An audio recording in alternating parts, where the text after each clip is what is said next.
asyhadu an la ilaha illallah wa asyhadu anna Muhammadan abduhu wa rasuluh la nabiyya ba'da. Rabbi shrah li sadri wa yassir li amri wahlul 'uqdatam min lisani yafqahu qawli. A'udzu billahi minasyaitonir rajim. Bismillahirrahmanirrahim. Iqra bismi rabbikal ladzi khalaq. Khalaqal insana min 'alaq. Iqra wa rabbukal akram. Allazi 'allama bil qalam. 'Allamal insana ma lam ya'lam. Alhamdulillah, kita ucapkan puji syukur kepada Allah Subhanahu wa taala yang mana kita dapat berkumpul pada sore hari yang berbahagia ini. Insyaallah 39 hari lagi Ramadan.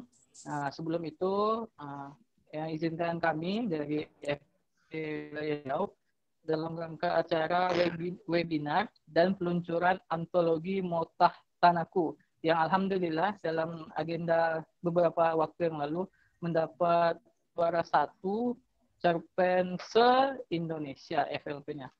Baik, dan berdoa pula selawat beriring salam kita sampaikan kepada Nabi besar Muhammad sallallahu alaihi wasallam dengan mengucapkan Allahumma shalli ala sayyidina Muhammad wa ala ali sayyidina Muhammad. Assalamualaikum ya Rasulullah, assalamualaikum ya Habibullah. Yang kami hormati Kak Irfan, alhamdulillah telah bergabung bersama kami di Zoom, dan nanti Kak Bambang dan juga Kak Ahmad Ijazi akan bergabung. Kak Bambang dan Ahmad Ijazi sedang melakukan sholat yang mana di wilayah Baru dan sekitarnya baru saja selesai. Kemudian nanti akan ada pemaparan itu tentang antologi Motah Tanaku yang akan dipimpin oleh Kak Mulyati Umar. Namun sebelum itu, marilah kita mulakan acara ini dengan nafas basmalah. Bismillahirrahmanirrahim. Baik, pertama itu yang disampaikan oleh Kak Aisyah Sohamidah. Kepada Kak Aisyah, silakan.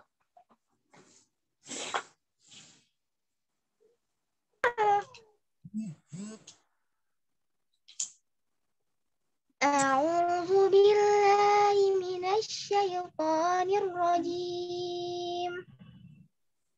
Bismillahirrahmanirrahim.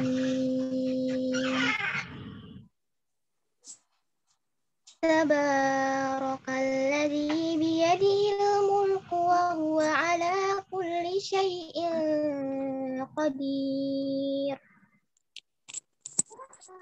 Alladzi khalaqal mauta wal hayata liyabluwakum ayyukum ahsanu amala. Wa huwal azizul ghafur. Alladzi khalaqa sab'a samawatin tibaqa. Ma tara fi khalqir rahmani min tafawut. Farji'il basara hal tara min futur. Tsumma rji'il basara karrataini yanqalib ilaikal basaru khashi'an wa hiya hasir. Wa laqad zayyana as-samaa'a ad-dunya bimasabiha wa ja'alnaha rujuman lisyayatin. وَأَعْتَدْنَا لَهُمْ عَذَابَ السَّعِيرِ. وَلِلَّذِينَ كَفَرُوا بِرَبِّهِمْ عَذَابُ جَهَنَّمَ وَبِئْسَ الْمَصِيرُ. إِذَا أُلْقُوا فِيهَا شَهِيقًا وَهِيَ تَفُورُ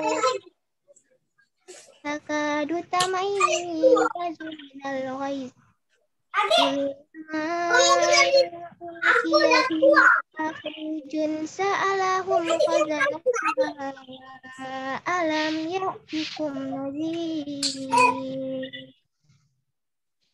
صدق الله العظيم.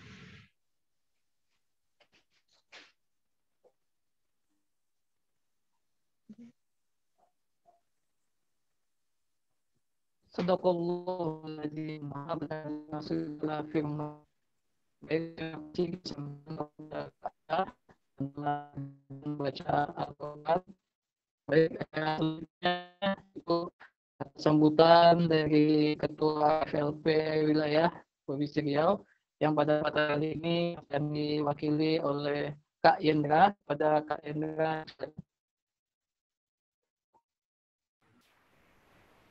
baik, karena informasi, terus saya informasi terupdate untuk sambutan kali ini kepada Kak Mulyati. Kepada Kak Mulyati Umar, dipersilakan. Assalamualaikum warahmatullahi wabarakatuh. Waalaikumsalam warahmatullahi wabarakatuh. Baiklah, selamat datang kepada para webinar dimanapun berada. Berjumpa kita di webinar bedah peluncuran dan bedah buku Mota Tanahku, kumpulan cerpen juara 1 dari ajang FLP Pusat tahun 2021. Sebelumnya perkenalkan, nama saya Mulyati dari FLP Wilayah Riau. Sebelum kita masuk, saya akan berpantun dulu. Kalau rasanya kalau di Riau itu tidak berpantun tidak afdol begitu. Lurus jalan ke Koto Kampar, bersimpang jalan ke Kuntu. Selamat datang para webinar Bedah Karya Mota Tanahku.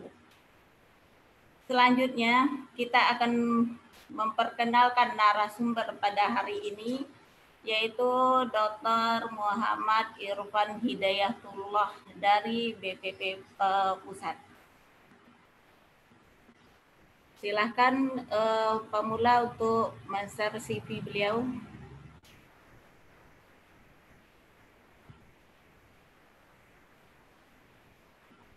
Sebentar ya, admit yang baru masuk, bentar.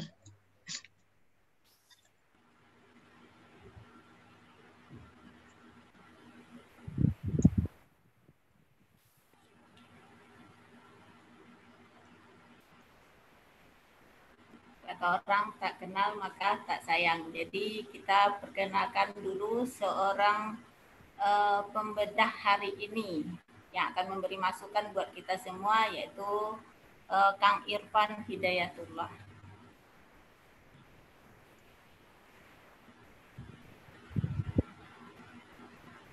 Sudah, Pak?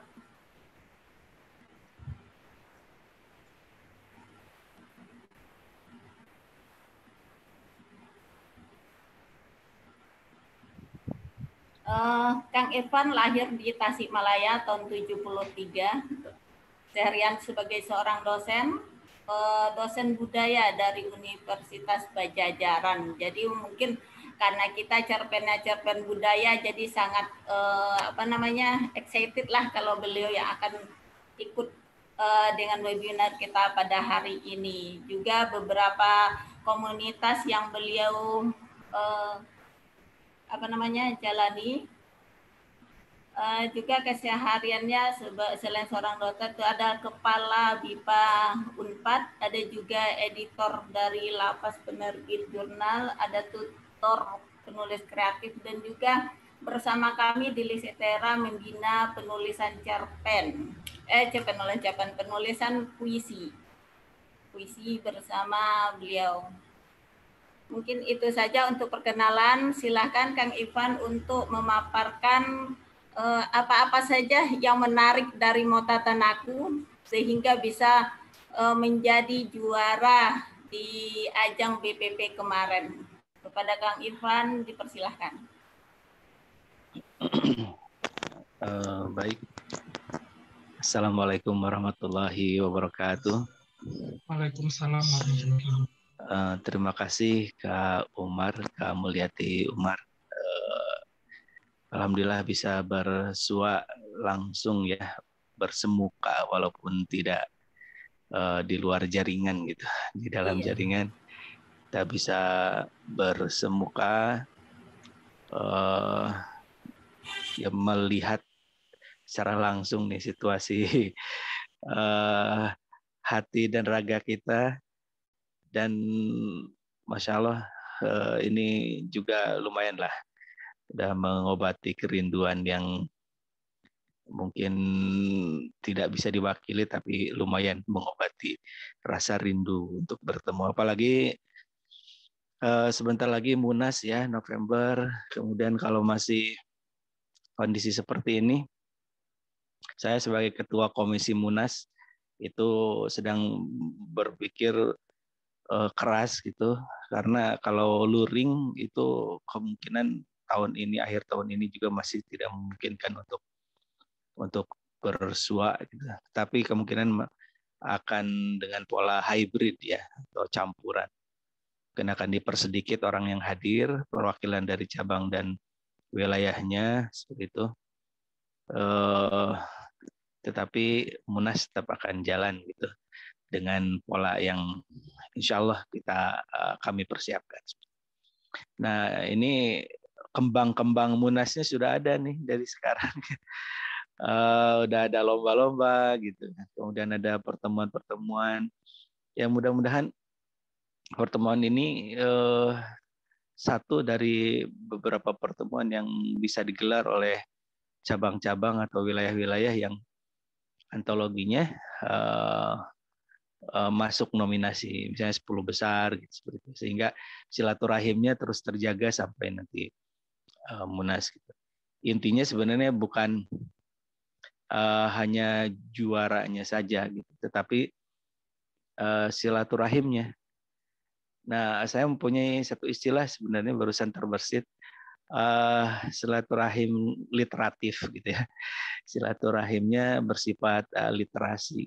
Kita saling membaca karya teman-teman dari wilayah dan cabang lain gitu. Ini kan luar biasa.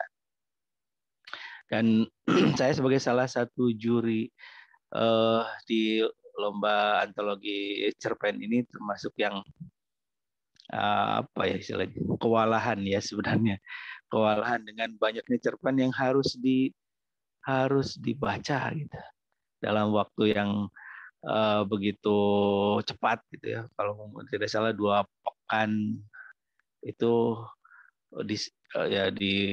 belum lagi pekerjaan rutin ya. Tapi di luar itu sebenarnya mengasihkan membaca cerpen-cerpen ini karena kita bisa apa istilahnya, bisa menjelajah berbagai ruang budaya gitu ya. Jadi ada lintas budaya di sini, ada cross culture di sini gitu.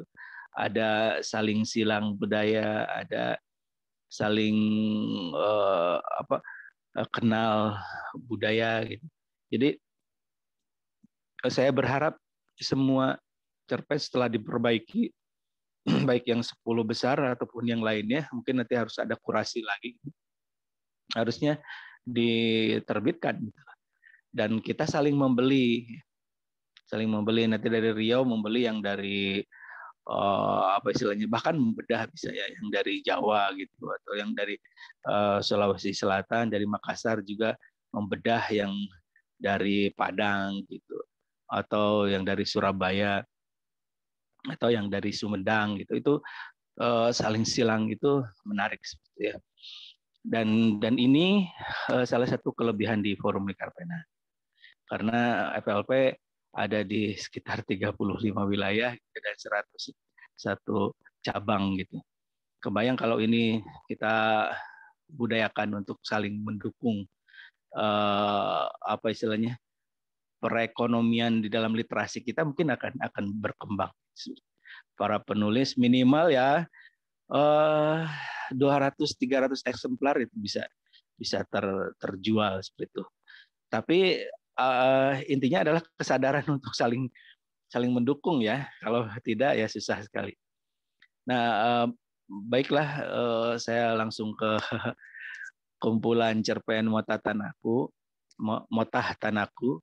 Nah, ini saya pertama itu tertarik dengan judulnya, tentu saya dengan judulnya Motah Tanaku ini apa gitu.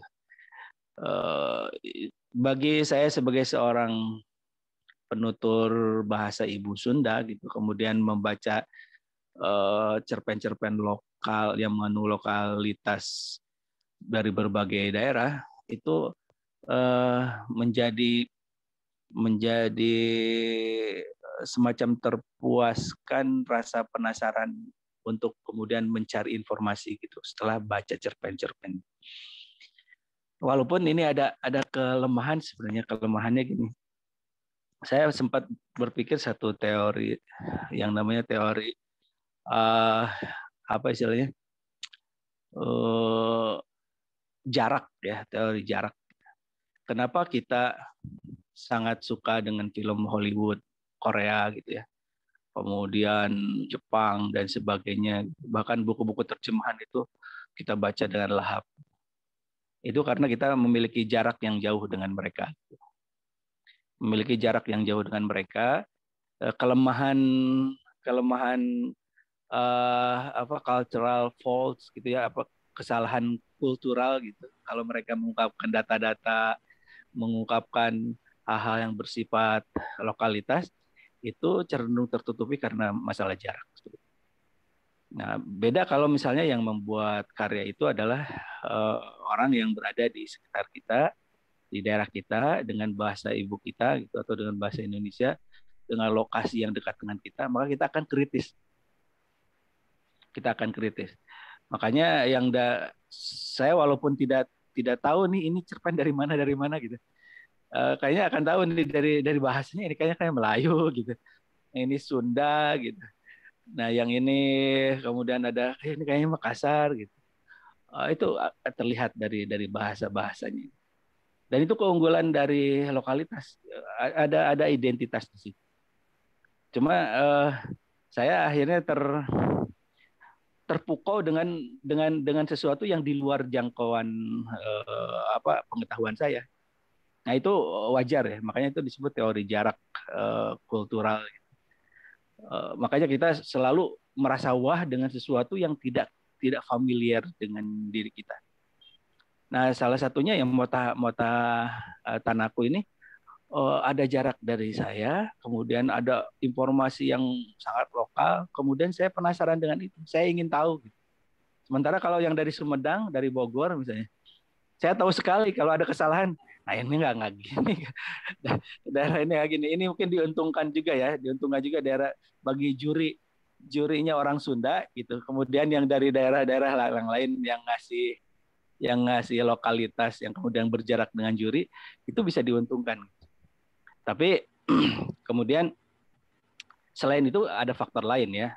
Ada faktor lain tentu saja yang kemudian Mota Tanaku ini menjadi nomor 1 seperti itu. Karena saya bocorkan nih kriteria penjurian kami. Yang pertama adalah narasi antologi ya, atau wacana antologi. Ini mau dibawa kemana antologi ini? Jadi harus ada wacananya, harus ada narasinya, harus ada speech-nya gitu, atau harus ada ujarannya. Ya. Tidak bersifat umum saja, gitu, atau tidak bersifat acak. Karena kan ini lombanya lomba antologi, bukan lomba cerpen satu persatu. Makanya banyak yang tersisihkan ketika misalnya acak, yang ini temanya ini, yang ini temanya ini, yang ini ada di mana tidak nyambung, tidak ada struktur tematik, tidak ada. Jadi struktur tematik dalam lomba antologi ini menjadi salah satu yang utama, karena narasi antologi itu kriteria nomor 1. Kemudian yang kedua itu keutuhan cerpen-cerpen di dalam. Dari antar cerpen itu saling memenuhi atau saling melengkapi antara cerpen yang satu. Misalnya di Mota Tanaku kan di awal itu ada cerpen yang judulnya Palabi ya, apa? Lubuk dan Palabi. Nah, Lubuk dan Palabi itu kemudian dilengkapi oleh yang lainnya, misalnya oleh Balai Kampung yang terakhir ya. Oleh yang lainnya tanah apa istilahnya tentang hutan, tentang sungai gitu, tentang daerah daerah etnis di ini itu kemudian dilengkapi oleh yang lain. Tidak hanya Lubu dan Palabi, tapi juga ada Motah misalnya. Kemudian juga tidak hanya sungai, tapi juga ada hutan, kemudian ada laut. Jadi di sini saling melengkapi semuanya. Jadi utuh gitu ya, utuh mempresentasikan aspek kultural Riau gitu ya, Melayu di Riau atau lokalitas di sana. Sementara ada kumpulan cerpen antologi yang tiba-tiba ada cerita tentang Jepang misalnya gitu. Tiba-tiba ada cerita tentang budaya urban gitu di tengah. Nah, itu kan tidak utuh ya. Walaupun cerpennya bagus gitu, tapi tidak mendukung cerpen yang lain. Nah, itu tersisihkan. Jadi makanya nanti cerpen yang terbaik bisa jadi bukan dari pemenang antologi. Bisa jadi cerpen terbaik itu ada di antologi yang kalah gitu. Bahkan yang di bawah gitu. Bisa jadi gitu. Jadi memang ini kriteria yang sudah saya pikirkan matang-matang karena lombanya adalah lomba antologi. Makanya ke panitia ketika saat bersamaan saya disuruh mencari cerpen terbaik, saya dengan Dianti ya, Rahma Dianti itu menolak gitu. Karena nanti akan bias antara menilai antologi sebagai antologi dengan cerpen satu persatu. Dan energinya beda lah. Kalau lomba cerpen satu persatu ya misalnya bukan lomba antologi. Saya setiap tahun ya sebelum pandemi kan juga juri lomba cerpen tingkat nasional di Kemendikbud misalnya. Itu kan dibandingkan juri yang lain yang paling banyak itu lomba cerpen. Yang lain itu hari pertama udah selesai penjurian tuh. Karena misalnya lomba syair, itu ada 100 syair ya sehari habis beres. Saya pernah lomba syair tuh tahun berapa, tapi kemudian ditransfer ke cerpen gitu. Wah, semua saling menghindari jadi juri cerpen gitu ya. Karena cerpen yang hadir itu lebih dari 600, 500. Tahun terakhir tuh saya dengan Mbak Sinta Yudisia dan Ziki ya. Dan bertiga ini berjibaku 4 hari menyelesaikan cerpen yang setumpuk itu. Atau kalau sekarang di laptop itu segimana ya ukurannya gitu. Sampai mata belel lah gitu. Yang lain juri udah ongkang-ongkang kaki, juri cerpen itu sampai titik darah penghabisan gitu. Baru ditemukan. Nah itu cerpen per cerpen. Tapi kalau antologi kita lihat strukturnya, kemudian kita lihat keutuhan cerpen-cerpennya. Sekali lagi, mungkin cerpen yang terbaik ada di antologi lain. Gitu ya. Karena saya menemukan cerpen-cerpen yang luar biasa juga di antologi yang lain selain di Motah Tanahku ini. Tapi secara struktur, itu struktur budayanya bagus. Kemudian secara keutuhan cerpen saling mengutuhkan itu juga tertata gitu. Di situ. Kemudian yang berikutnya orisinalitas. Nah, yang ketiga poinnya orisinalitas. Orisinalitas di sini juga saya menemukan hal-hal yang kemudian digagas sebagai titik kritik ya terhadap kultur tradisional. Ini sudah banyak sebenarnya. Saya menemukan juga di cerpen-cerpennya mana Palembang ya gitu di Sumatera Selatan hampir mirip lah budayanya sama dan sebagainya. Tapi kemudian ada gradasi, ada gradasi itu makanya tipis-tipis sekali. Saya bahkan di rentetan pemenang lomba di saya 10 besar itu bahkan yang nomor kalau nggak salah nomor 3, 4, 5, 6 itu sama nilainya. Jadi tidak beda satu pun gitu. Karena saya jejerkan itu sebagai satu hal yang sama gitu. Tapi kan kemudian didiskusikan, dimusyawarahkan akhirnya kemudian ada nilai tambah sehingga kemudian ada diferensiasi yang bertambah gitu seperti itu. Nah itu orisinalitas. Nah saya menemukan orisinalitas di sini lumayan nih. Misalnya walaupun secara tematik itu sudah umum ya, saya menemukan sastra sebagai alat demitologisasi itu sudah saya temukan di cerpen-cerpen sebelumnya ya. Misalnya yang saya jadikan penelitian dari S1 sampai S2 ya, itu Kunto Wijoyo, gitu. cerpen-cerpen Kunto Wijoyo. Bahkan semua karya Kunto Wijoyo di tesis saya analisis. Nah, salah satunya ada istilah demitologisasi atau demistifikasi. Nah, cerpen itu adalah salah satu alat untuk, atau sastra ya, karya sastra itu sebagai alat untuk demistifikasi atau demitologisasi. Hal-hal yang menjadi mitos, hal-hal yang menjadi mitis, mistisisme itu kemudian ditentang oleh cerpen-cerpen. Saya teringat bahkan tidak hanya di Indonesia, ada yang sejenis ini ya. Saya menemukan cerpen di Sri Lanka atau gimana, bukan novel ya. Judulnya lupa lagi, tapi itu jadi salah satu bahan kuliah di S2 saya. Itu juga demitologisasi di mata kuliah sastra dunia ya. Di situ cerpennya seperti ini. Jadi ada seseorang yang kemudian pindah kampung gitu.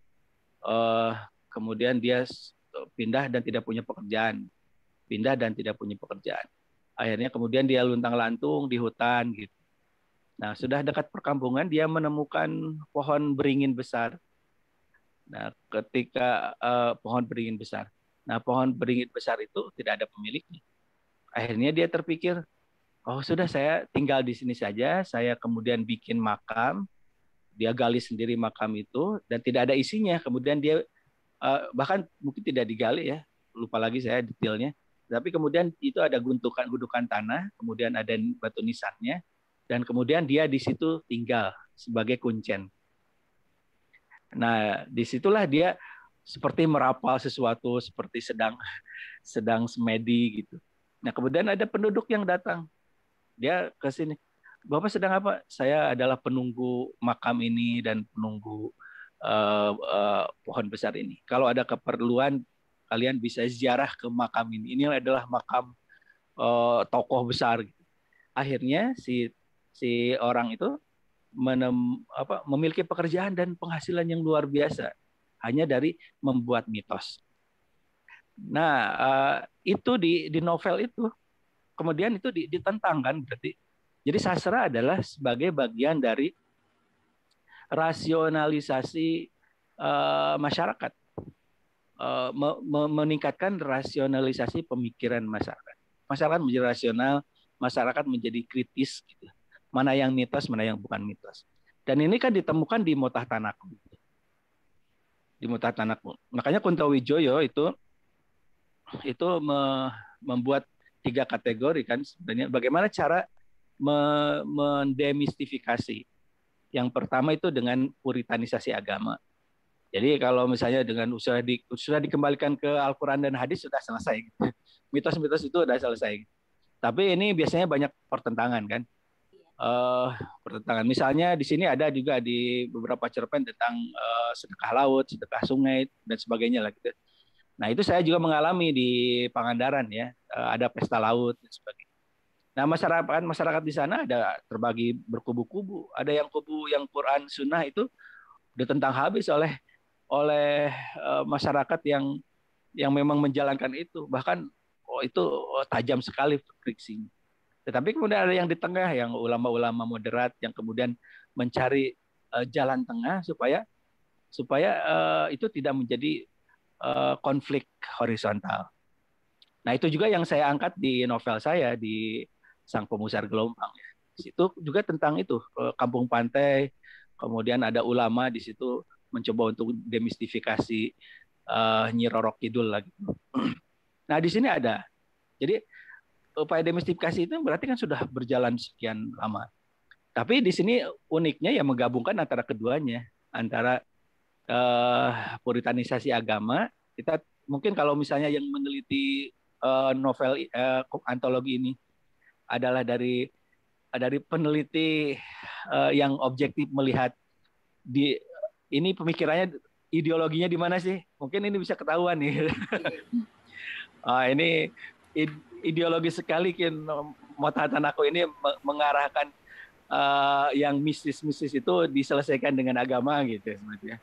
Mungkin ada yang menjudgment dengan istilah apa lah gitu. Saya tidak akan sebutkan di sini.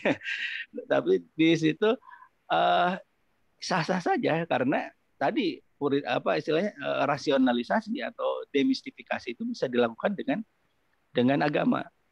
Nah, yang kedua itu dengan ilmu pengetahuan. Dengan ilmu pengetahuan. Jadi mitos-mitos itu akan selesai dengan ilmu pengetahuan. Misalnya taruhlah, kenapa kalau ke pantai selatan itu nggak boleh pakai baju hijau gitu kan? Katanya Nyi Roro Kidul gimana. Padahal secara ilmu pengetahuan itu ada hubungannya antara hijau dengan laut. Itu nanti kalau pencarian, kalau ada kecelakaan itu susah dicarinya. Karena hijau kemudian dengan kedalaman laut itu nanti warna kan.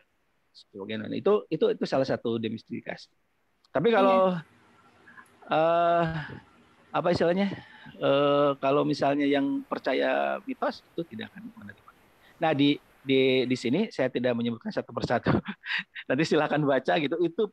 Itu ada satu upaya ya untuk demistifikasi itu. Tetapi ceritanya bagus-bagus. Saya suka misalnya dengan Lubuk dan Pelabi ya. Lubuk dan Pelabi suka juga karena di situ mengkritik industrialisasi juga. Bagaimana hutan ditebang gitu seperti ya.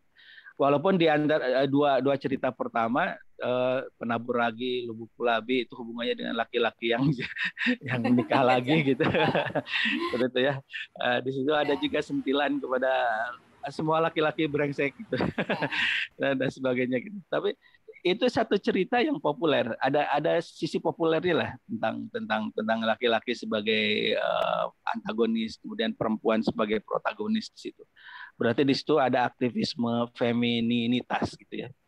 Tapi bukan feminisme, tapi ada femininitas, aktivis femininitas tradisi dan Islam. Nah, kemudian yang ketiga selain ilmu pengetahuan adalah sastra. Jadi sastra yang dilakukan oleh Motahatan Aku ini adalah upaya untuk demitologisasi yang menurut teori Kuntowijo itu.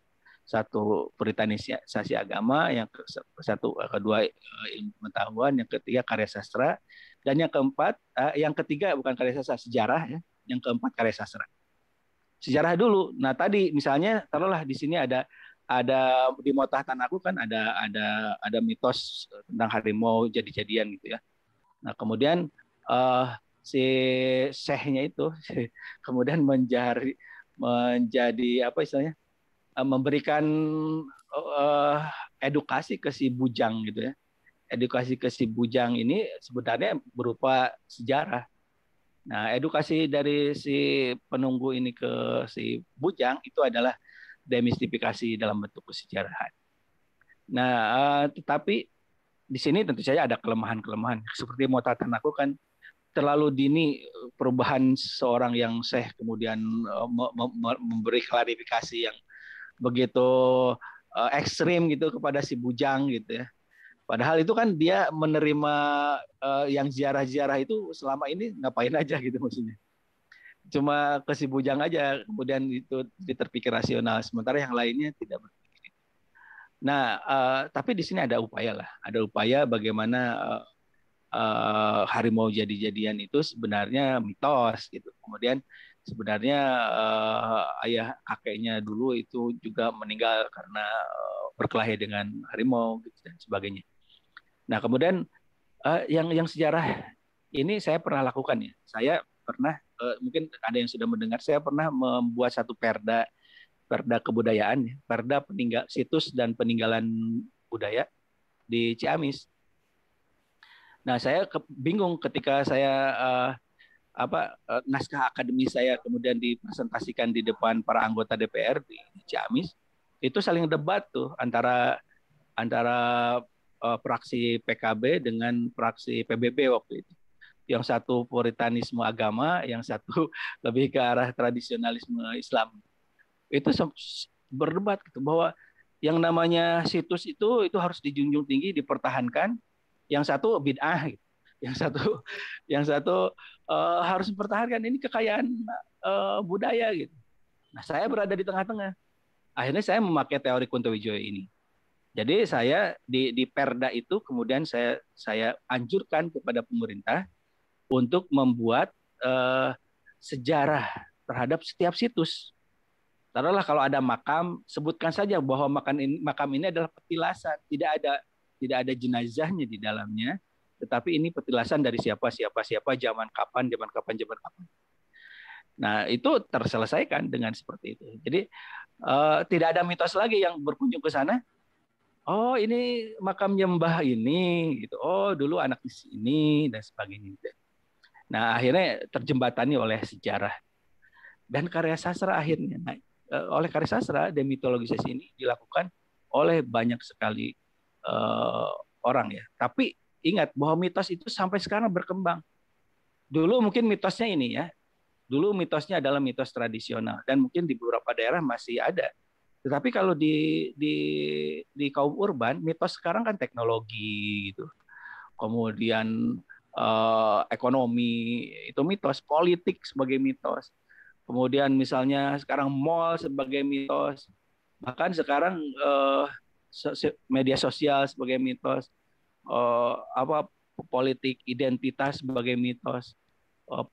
Dan sebagainya lah. Itu juga dilawan oleh para penulis para penulis kontemporer di sastra Indonesia. Misalnya Gumir Aji Dharma melawan mitos Orde Baru kan. Melawan mitos Orde Baru. Kemudian juga ada Afrizal Malna misalnya dengan cerpen dan puisinya itu melawan mitos-mitos kota gitu. Bahwa kota itu tidak indah kok. Yang indah itu justru di pedesaan gitu misalnya, itu dibalikan mitosnya. Nah, jadi mitos itu ada di mana-mana dan tidak kenal waktu. Makanya energi Mota Tanaku ini harusnya diserap juga oleh energi daerah yang lain dengan mitos yang baru. Karena cerpen atau karya sastra itu sebenarnya upaya untuk demitologisasi. Ini terjadi di Idola Babe ya di FLP Jakarta. Itu juga sudah melawan mitos. Bagaimana orang Betawi melawan pembangunanisme di situ. Terus ada di Idola Babe itu juga bagaimana melawan medsos dan YouTube. Beda kan kasusnya gitu. Ini menarik sebenarnya. Sementara di Jakarta ada YouTube gitu, ada istilahnya pembangunan dan sebagainya. Sementara terus di Riau ada pengalihan tanah gitu. Kemudian ada harimau jadi-jadian gitu. Jadi harimau jadi-jadian juga ada di YouTube gitu maksudnya. Dan itu diangkat oleh FLP DKI dengan baik. Atau di daerah yang lain juga sama gitu. Nah itu mungkin sebagai pengantar dari saya. Yang jelas kenapa ini juara Mota Tanaku ini. Jadi lengkap secara struktur. Pertama kriteria pertama itu terpenuhi sebagai narasi antologinya dapat. Kemudian yang kedua dan ini relatif lebih lebih halus gitu, narasinya ada tapi halus ya, telling gitu, bercerita aja. Sementara ada yang lain yang membuat narasi tapi terlihat dibuat-buat narasinya gitu. Nah di Mota Tanaku ini menurut saya pembangunan narasinya itu luar biasa. Nah kemudian yang kedua itu karena juga di dalamnya cerpen-cerpennya utuh gitu ya. Kemudian juga originalitas juga saya lihat ini perlu dibuktikan lebih jauh sebenarnya ya. Siapa tahu memang ada yang plagiarisme tanpa sengaja misalnya, itu memang ini menjadi poin yang ini buat juri ya. Karena juri harus punya pengetahuan banyak juga. Tapi cerpen-cerpen sejenis ini di Melayu sudah banyak. Saya lihat misalnya ada Beni Arnas dan sebagainya juga kan tentang lokalitas. Dan yang lainnya lah. Kemudian yang terakhir aspek kebahasaan. Nah, kreativitas kebahasaan di sini bagus. Tidak ada satu praktik kebahasaan yang yang apa membuat kerut saya kening saya berkerut kerut saya berkening ya kening saya berkerut gitu, ini maksudnya apa gitu, atau ada kesalahan ejaan misalnya dan sebagainya, itu dialognya memang tepat kayak gitu dan sebagainya. Ada sih satu dua ya yang berlebihan ya, metafor yang berlebihan itu ada dari mulai Lubuk dan Polebi Penabur Ragi itu juga ada yang khas Melayu lah, kemudian dibunga-bungakan gitu, padahal itu tidak perlu, itu masih ada ya maksudnya. Padahal kalau ditarik secara logika itu bisa diperdebatkan, kenapa kok terlalu lebay gitu ya dalam membahasakan situasi gitu. Nah seperti itu ya. Jadi keempat hal ini ada di sini. Tetapi sekali lagi mungkin saja cerpen terbaik bukan ada di juara antologi gitu ya, karena memang kriterianya berbeda. Tapi bisa jadi juga ada di sini gitu ya. Mudah-mudahan saja gitu, karena jurinya berbeda ya, jurinya berbeda. Seperti itu. Itu saja mungkin Kak Mulyati dari saya. Terima kasih ulasan dari Kang Irfan. Jadi di dalam membuat sebuah antologi, mau lomba atau apapun itu supaya bernilai atau bernas itu ya memang pertama itu orisinil, siap itu strukturnya itu sambung menyambung, letih menyatu antara cerpen yang satu dengan yang lain.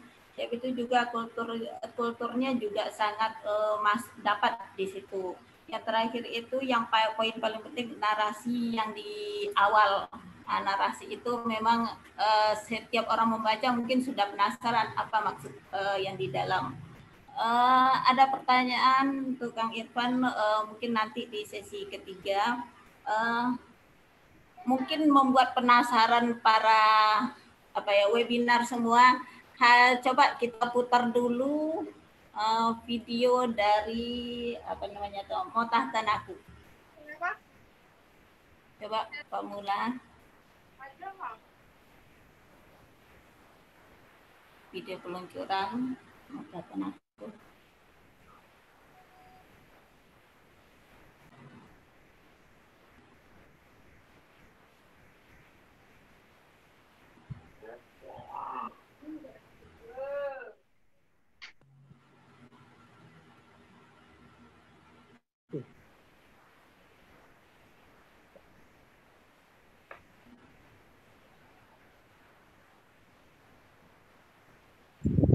Udah nampak? Terlihat? MP3 baru. Oh iya, maksudnya nih putar nih. Ada ya. Baru nampak. Setelah melihat ini kayaknya tambah penasaran para webinar yang lain. Udah ya tadi ya? Kelihatan? Kelihatan masih ada MP4. Oh, masih MP4. MP4-nya, tinggal diklik ya. Oh iya.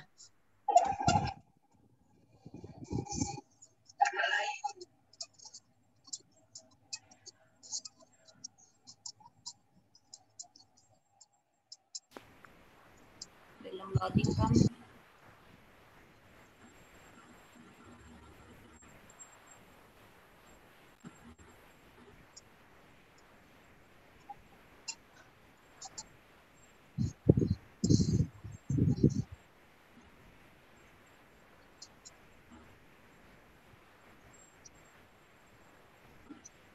Mau Bab?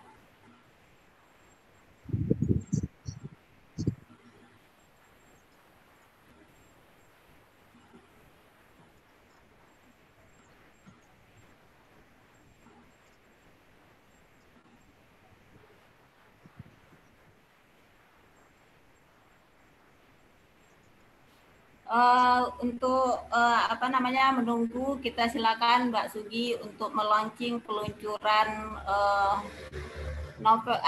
kumpulan cerpen Motah Tanaku. Kepada Mbak Sugiyarti dipersilahkan. Baik, Assalamualaikum warahmatullahi wabarakatuh.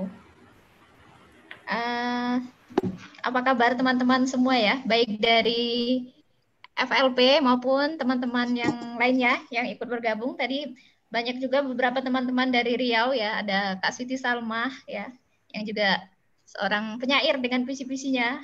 Juga ada Ahi Dirman ya dari NTB, teman-teman FLP luar biasa yang kemarin mungkin juga ikut bersama-sama kita mengikuti event dari divisi karya BPP FLP dalam perlombaan antologi ini. Nah, yang pertama saya ingin sampaikan juga kepada Kang Irfan ya, bahwasanya kita di Riau, kita ada punya pembinaan khusus untuk prosa, yang itu memang untuk sementara kita fokuskan ke cerpen. Jadi kita ada program pembinaan namanya Duta Cerpen, yang memang kita menyerap potensi dari teman-teman yang memang fokus ke cerpen.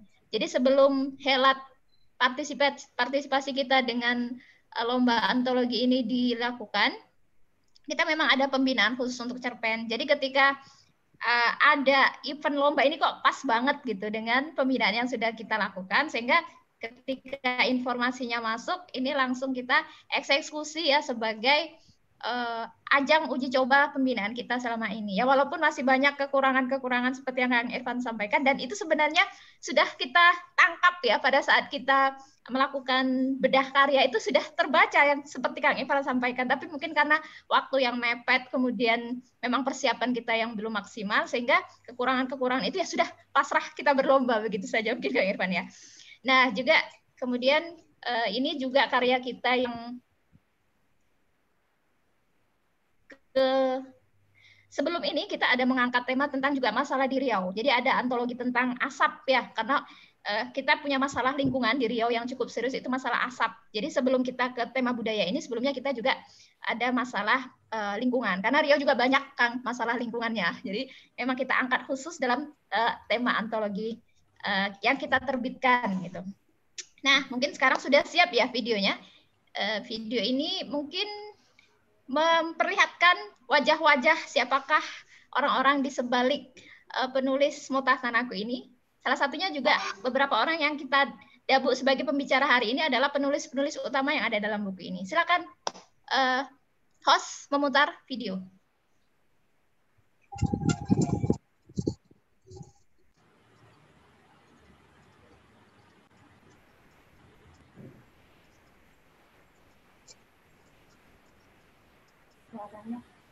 Suaranya, Bu.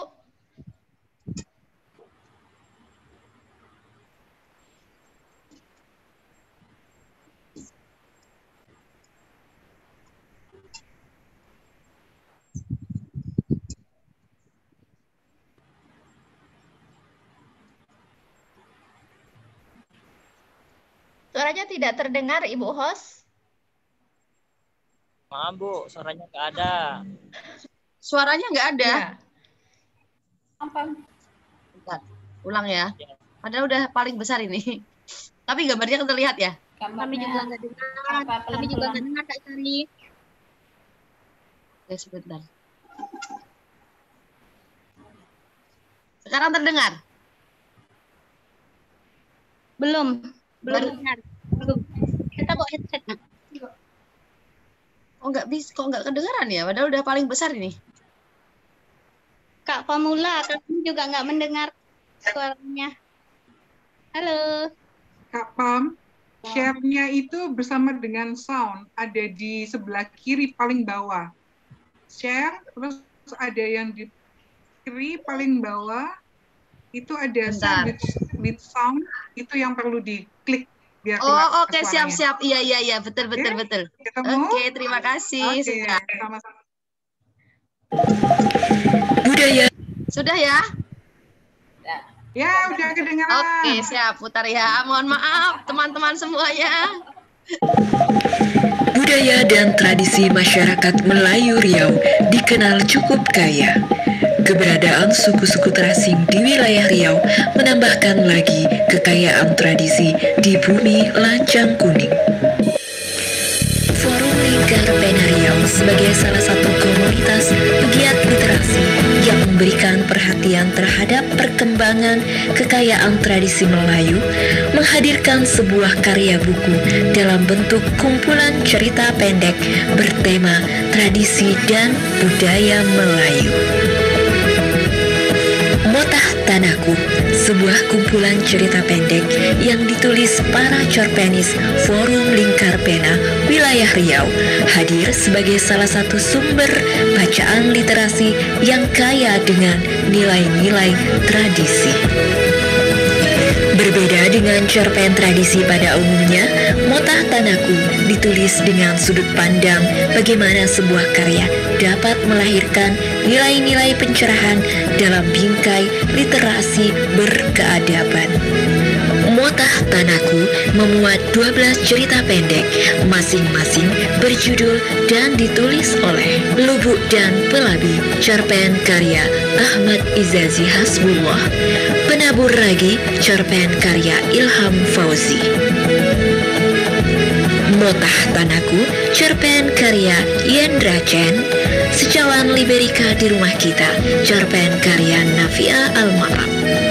Mencekau, cerpen karya Bambang Karyawan YS, Di Kedalaman Hikayat, cerpen karya Fatromi Ramdon. Bakaroh, cerpen karya Yudi Mukhtar, Langkah Lama, cerpen karya Pamula Trisna Suri. Gawai Gedang, cerpen karya Yuratia Yudian, Pelangi di Sungai Subayang, cerpen karya Mulyati Umar. Rentak Bulian, cerpen karya Zahra Mutia, dan Bele Kampung, cerpen karya Nur Hafida. Mengapa Anda perlu membaca Motah Tanahku? Ya, inilah cerpen tradisi yang ditulis dengan sudut pandang yang berbeda. Cerpen-cerpen dalam buku ini memotret beragam budaya, kondisi sosial, potret lingkungan, hingga aspek budaya yang bernilai pariwisata. Bukan hanya sebagai media buku sastra yang menghibur, Motah Tanahku juga bisa dijadikan referensi bagi Anda yang ingin berwisata ke Riau. Buku ini juga bisa jadi panduan Anda yang ingin mengajarkan tradisi budaya Riau dengan sudut pandang yang lebih arif. Selamat menyimak karya Forum Lingkar Pena Wilayah Riau, Motah Tanahku, wujudkan berbakti, berkarya, dan berarti.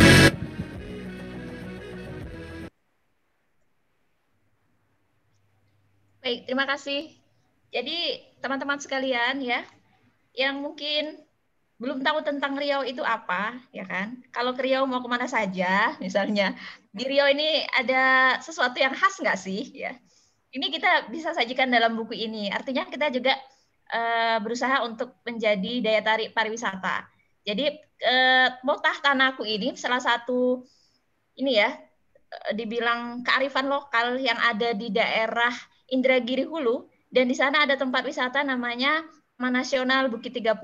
Ya, itu salah satu ya mungkin tidak sebagus seindah Sumbar atau Bandung ya Kang Irfan. Tapi bagi orang Riau ada satu keunikan yang disimpan, karena di situ tidak hanya tentang masalah kearifan lokal, tapi juga ada masalah-masalah lingkungan yang bagi seorang penulis itu sangat menjadi bahan riset yang luar biasa. Karena ada banyak hal yang bisa digali baik dari segi budayanya, dari segi masalah lingkungan, juga dari aspek wisata yang mungkin belum terpublikasi, belum teroptimalisasi dengan baik. Kami mengundang teman-teman dari luar Riau ya yang ingin berkunjung ke Riau. Kita juga punya kopi, ya kan, kopi Liberika namanya khas Meranti. Ya walaupun cerpennya gagal lah, tapi paling nggak kita menawarkan itu bagi teman-teman yang berkunjung ke Riau, ada nilai pariwisatanya. Itu saja mungkin dari kami Forum Lingkar Pena Riau. Selamat menikmati ya. Dapatkan ya buku kami ya, ujung-ujungnya kita jualan. Dapatkan Motah Tanahku selagi masih PO hanya Rp75.000, dan nanti juga ada tawaran-tawaran paket pelatihan gratis untuk seluruh teman-teman yang ikut dalam masa PO ini. Demikian dari saya, kembalikan ke moderator. Assalamualaikum warahmatullahi wabarakatuh. Waalaikumsalam warahmatullahi wabarakatuh. Terima kasih Mbak Sugiyarti. Selanjutnya mungkin para webinar penasaran bagaimana sih prosesnya, terus isi dari cerpennya. Mungkin tadi sudah melihat sepintas, yaitu dari segi penilaian juga sudah dijelaskan oleh Kang Irfan Hidayatullah. Sekarang kita dari penulisnya. Nah, kita akan mengenal sosok penulis yang sangat luar biasa dari Riau. Kita perkenalkan pemateri selanjutnya, Bapak Bambang Karyawan YS, lahir di Tanjung Uban, Kepulauan Riau 1971. Saat ini berprofesi sebagai Kepala Sekolah SMA Cendana Mandau di Duri. Chef itu mengikuti beberapa kegiatan mulai dari Ubud Writer, Chef itu pertemuan penyair Nusantara di Tanjung Pinang, Senandung Tanah Merah di Singapura, Chef itu juga Nusantara Melayu Raya di Kuala Lumpur. Yang paling bagi seorang guru itu adalah mendapatkan penghargaan Acarya Karya Sastra dari Kementerian Pendidikan dan Kebudayaan. Itu prestasi bagi seorang penulis itu adalah mendapatkan Acarya Sastra dari Kemendikbud, itu juara 1. Chef itu juga anugerah bahasa dan sastra dari Balai Bahasa Provinsi Riau. Juga menulis puluhan buku pendidikan dan juga saat ini aktif dalam membuat film-film pendek di bawah BKA Motivation Feature. Mungkin itu sepintas mengenal sosok dari Pak Bambang Karyawan.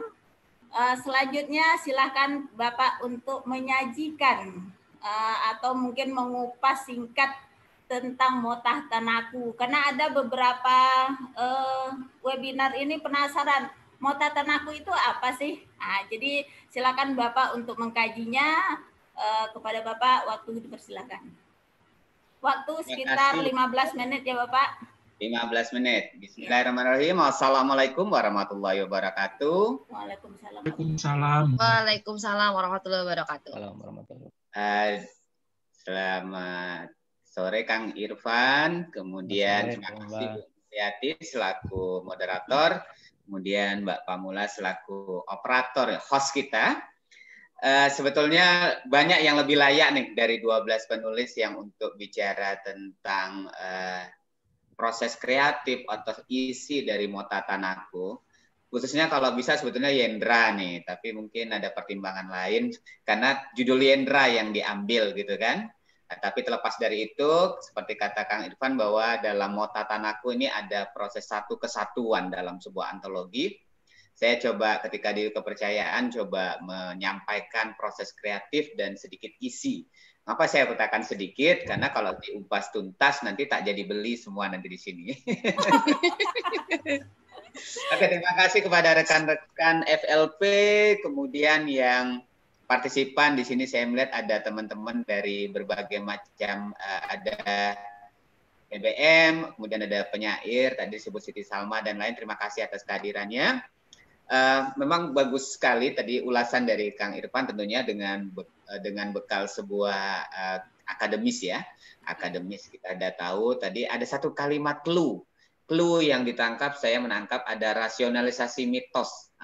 Rasionalisasi mitos.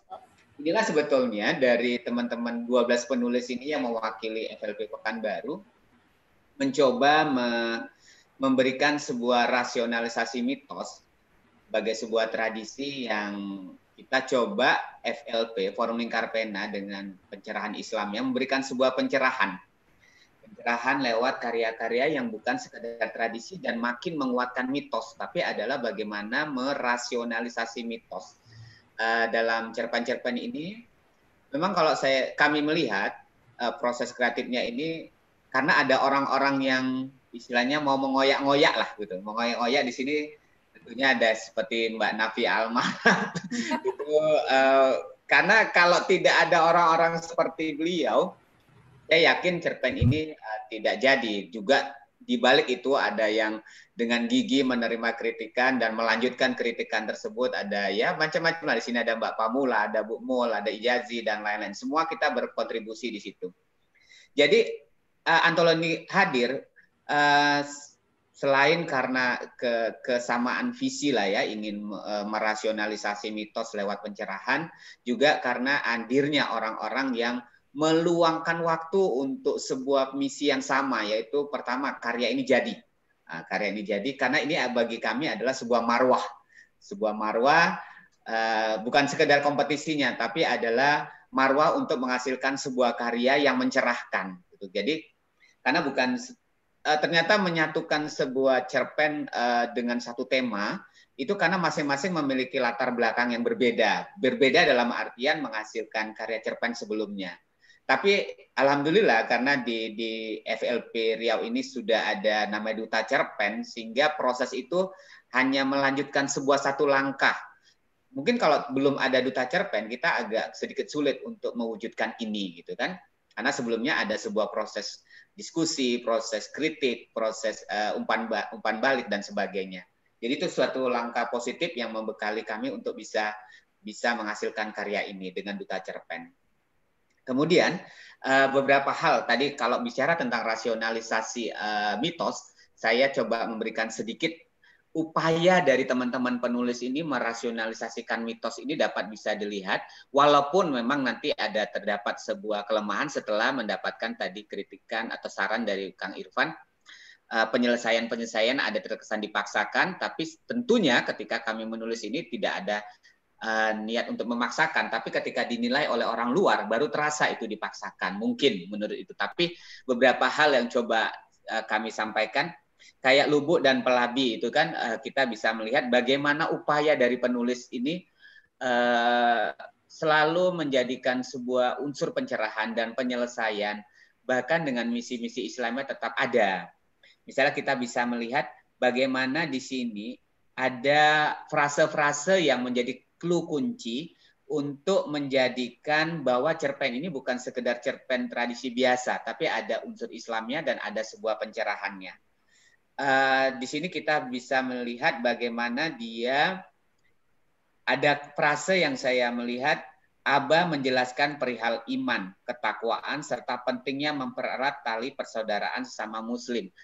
Walaupun ada semacam frase seperti itu, seperti sebuah clue dari sebuah fatwa ataupun apa, tapi paling tidak ada upaya untuk menyadarkan bahwa penyelesaian perang antar suku dan sebagainya itu bisa dilakukan dengan pendekatan agama.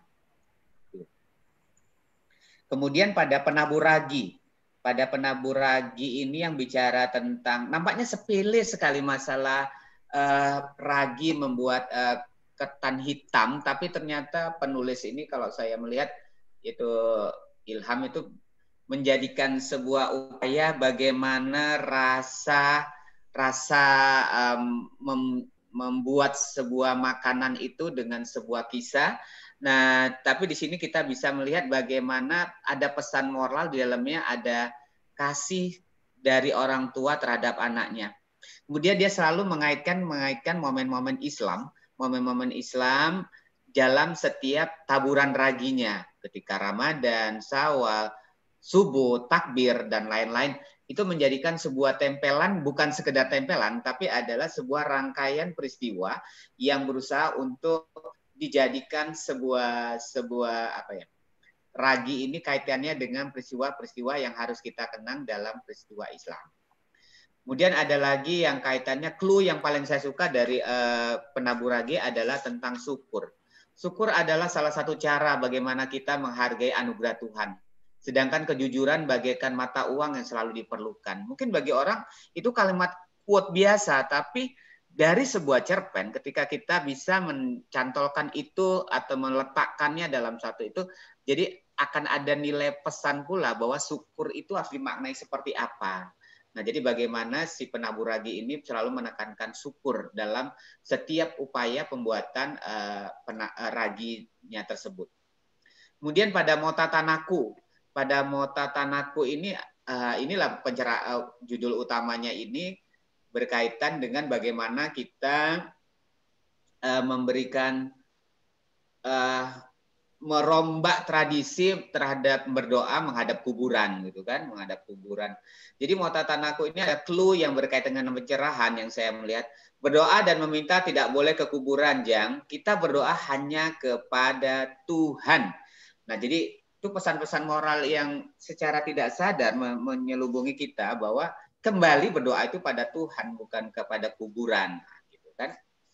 Kemudian saya melihat di Bele Kampung. Bele Kampung ada tentang ya kesetiaan suami dan istri dengan tradisi yang diketakutan dia dengan Bele Kampung itu ada clue-nya. Di antara laki dan perempuan, yang ketiganya setan. Ini berkaitan dengan pengingatan kita bersama bahwa di antara seorang laki dan perempuan yang bukan muhrim, itu selalu ada setan orang ketiga yang akan merusak. Nah, dalam cerpen Bele Kampung ini, itu adalah clue-nya yang dia angkat, walaupun awalnya merupakan sebuah kesetiaan suami istri, tapi karena keterpisahan menyebabkan itu terjadi. Kemudian pada rentak bulian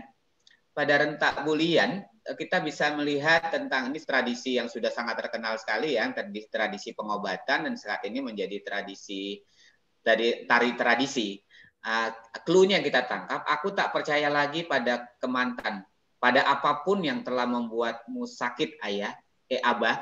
Jadi kita bisa melihat bahwa dia sudah tidak percaya lagi dengan tradisi itu. Jadi Jadi sini adalah upaya untuk merasionalisasi mitos itu dengan logika, karena dia membawanya ke puskesmas itu kan. Kemudian ada ini pelangi di Sungai Subayang. Pelangi di Sungai Subayang ini tulisan dari MC kita. Ada seiring lantunan dari bibir tuanya yang mulai keriput dimakan usia. Jadi lantunan-lantunan zikir itu selalu terucap. Jadi kan ada satu pengingat akan kematian dan sebagainya. Kemudian Gawa Gedang bagaimana melawan perjudian. Ini yang lain saya singkat saja. Kemudian langkah lama. Tadi langkah lama mungkin yang dimaksudkan Irfan ini ya, penulis dari host kita tentang adanya mitos kok tadi Kang Irfan tentang pohon beringin. Di sini nampaknya berkaitan dengan pohon kedondong. Pohon kedondong dianggap membuat seseorang anak itu sakit. Ternyata kaitannya dengan hidrosefalusnya, padahal tidaklah demikian. Tapi penyelesaiannya saya suka di sini, penyelesaian dari langkah lama ini mengalah, biarlah masyarakat, penulis tidak berusaha untuk mendikte penyelesaiannya, tapi diserahkan pada masyarakat bahwa dia sudah coba menjelaskan. Nah, kadangkala untuk cerpen tradisi itu tidak harus ending penyelesaian harus begini, tapi adalah bagaimana silakan masyarakat berpikir. Nah, jadi nampaknya Kang Ivan membahas cerpen ini sebagai satu pembanding dengan pohon beringin yang tadi. Selamat Bapak Mula dikupas tuntas sama Pak Kang Ivan tuh. Kemudian Bakaroh, ini jangan makan hasil tangkapan sungai dari hasil meracun. Nah, itu kan juga nggak bagus. Jadi ada pesan-pesan yang sangat bagus di sini tentang tradisi Bakaroh. Kemudian di kedalaman hikayat, ini sutradara film dari FLP nih. Bukan karena legenda, sejarah dan mitos, ini karena dirinya sendiri yang akhirnya mendapati telah salah arah. Jadi jangan pernah menyalahkan mitos, akhirnya kesalahan itu sebenarnya terletak dari tindakan kita sendiri. Kemudian ada secawan diberikan di rumah kita. Tuhan tak pernah menghampakan setiap doa. Kalimat clue dari Mbak Nafia Almarab. Dan walaupun nampaknya itu Liberika itu ini adalah satu bentuk, sebetulnya secara tidak sadar ini adalah bentuk promosi. Kayak saya katakan tadi, ini adalah sastra pariwisatanya masuk, sastra hijaunya masuk, sastra tradisinya masuk. Jadi kalau kita bisa melihat ini adalah kumpulan cerpen yang secara tidak sadar menggiring banyak, membawa nama Riau, Melayu khususnya, ke dalam pelataran yang lebih tinggi. Kita berharap mungkin untuk saat ini kita tidak hanya bisa berharap sampai saat ini cukup memenang nomor 1, tapi ada upaya-upaya untuk istilahnya apa ya, menggaungkan yang di sekolah. Mudah-mudahan kumpulan cerpen ini bisa menjadi jembatan agar tidak apa ya, generasi muda itu tidak, khususnya generasi muda Melayu tidak alfa tradisi. Bagaimanapun ritual tradisi apapun pasti tetap akan ada sebuah nilai-nilai yang bisa memberikan sebuah pesan. Jadi melalui cerpen ini, dengan apalagi dengan pencerahannya, itu merupakan sebuah kombinasi yang bisa mewakili wajah tradisi Melayu Riau ke tingkat nasional, bahkan ke tingkat yang lebih tinggi. Mana tahu ada upaya kita juga untuk menggo internasionalkan dengan transliterasinya yang dalam bahasa asing dan sebagainya. Jadi tidak hanya berhenti di situ. Saya pikir ini buku-buku yang bisa memberikan sebuah pencerahan, dan apalagi kalau didukung oleh pemerintah daerah setempat yang punya kepentingan tentunya. Inilah adalah kalau kita bisa melebut souvenirnya wajah Melayu Riau, kalau saya katakan, ketika salah satu alternatif memberikan sebuah souvenir kepada pemerintah daerah yang lain atau kepada orang yang bukan Riau, inilah salah satu representasi dari ketika Riau itu apa. Inilah mota tanahku. Terima kasih. Assalamualaikum warahmatullahi wabarakatuh. Waalaikumsalam warahmatullahi wabarakatuh. Pemaparan yang sangat luar biasa dari Pak Bambang Karyawan. Dari setiap cerpen di bedah yang utamanya itu kayaknya pesan-pesan moral yang terkandung dari setiap cerpen yang disajikan. Memang FLP itu sendiri kita tahu visinya adalah mengubah peradaban melalui tulisan, dan di sini sangat masuk pesan itu, yaitu penanaman karakter bagi para pembaca-pembacanya, termasuk mungkin anak-anak sekolah tahu sejarah, tahu budaya melalui sebuah tulisan yang akan menjadi menanamkan nilai-nilai karakter yang digalakkan oleh pemerintah terhadap diri mereka sendiri melalui sebuah karya. Karena kalau kita jelaskan, oh jujur begini, terus cara bersyukur seperti ini, rasanya kurang masuk. Tapi melalui cerita itu rasanya anak-anak akan lebih termotivasi untuk mengubah diri mereka sendiri dari sebuah cerita. Selanjutnya kita minta pemaparan dari, ini lagi, penulis juga dari kumpulan cerpen ini, Ahmad Ijazi Hasbullah. Selamat datang, Ijazi. Lahir di Rengat, Riau, tanggal 25 Agustus.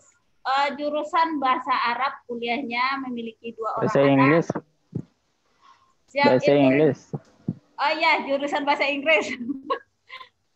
Karena ngajarnya di pondok, lupa saya. Pernah memenangkan lomba. Aduh, kalau sudah lomba-lomba ada Ijazilah juaranya. Kalau di Riau kami itu juara pemenang lomba menulis dongeng, lomba menulis cerpen, lomba menulis cerita anak, lomba menulis cerpen Kemenpora. Siap itu juga ada nih pemenang 2 lomba cipta, LF Roto Golden Award 2009 dan lain-lainnya. Chef itu karyanya juga udah merajai media cetak di Indonesia. Mulai Kompas, Republika, Bobo, majalah Kartini, majalah Femina, tabloid Nova, Indopos, Pikiran Rakyat. Kalau Riau Pos itu udah makanan sehari-hari, Singgalang, dan banyak lagi yang lainnya. Dan tak terhinggalah karya dari seorang Ahmad Ijazi Hasbullah. Dia juga sudah melahirkan beberapa buku tunggal. Ada Bahtera, kumpulan puisi tahun 2015. Tangisan Tanah Ulayat, kumpulan cerpen 2014. Metafora dan Alegori tahun 2008. Ini berupa novel. Chef itu bergiat juga di Bilik Puisi Sumatera itu Lisitera bersama Kang Irfan Hidayatullah, dan juga di FLP wilayah Riau. Jadi Ijazi ini bagi kami itu orangnya kalem-kalem gitu, tapi karyanya sungguh luar biasa. Dan sekarang silakan Ijazi untuk memaparkan ulasan tentang motah tanahku. Kepada Ijazi dipersilakan. Bismillahirrahmanirrahim. Assalamualaikum warahmatullahi wabarakatuh. Waalaikumsalam warahmatullahi wabarakatuh. Alhamdulillahilladzi bi ni'matihi tatimmus shalihat. Allahumma shalli ala Muhammad wa ala ali Muhammad. Baik teman-teman semua yang sudah mendengarkan dengan baik dari tadi. Mungkin tadi sudah diulas ya oleh 2 pemateri sebelumnya, jadi saya mungkin cuma hanya menambahkan saja.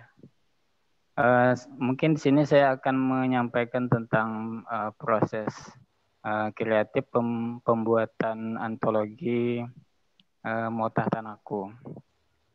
Jadi ketika lomba antologi ini diadakan oleh Forum Lingkar-Pena Pusat ya, kami pun mengadakan diskusi untuk pembentukan tim gitu. Jadi kami memilih orang-orang yang kuat gitu untuk membuat antologi ini, sehingga proses pembuatannya itu tidak terkendala gitu. Dan sebelumnya memang sudah disampaikan juga tadi oleh Pak Bambang, karena di FLP Riau ini ada duta cerpen, jadi timnya itu sudah teruji gitu. Jadi tinggal menambahkan beberapa orang saja gitu. Jadi jadilah tim antologi ini terbentuk gitu. Jadi memang orang-orang yang terpilih gitu. Kemudian setelah kami menentukan tim yang kuat itu, kami pun berdiskusi kembali untuk menentukan tema gitu. Nah, di dalam diskusi ini ada beberapa tema yang diajukan oleh masing-masing penulis, yaitu waktu itu ada kuliner ya, kemudian tema pariwisata, budaya, sejarah. Nah, jadi setelah diskusi itu kemarin yang menjadi pilihan kami itu adalah antara tema budaya atau sejarah gitu, karena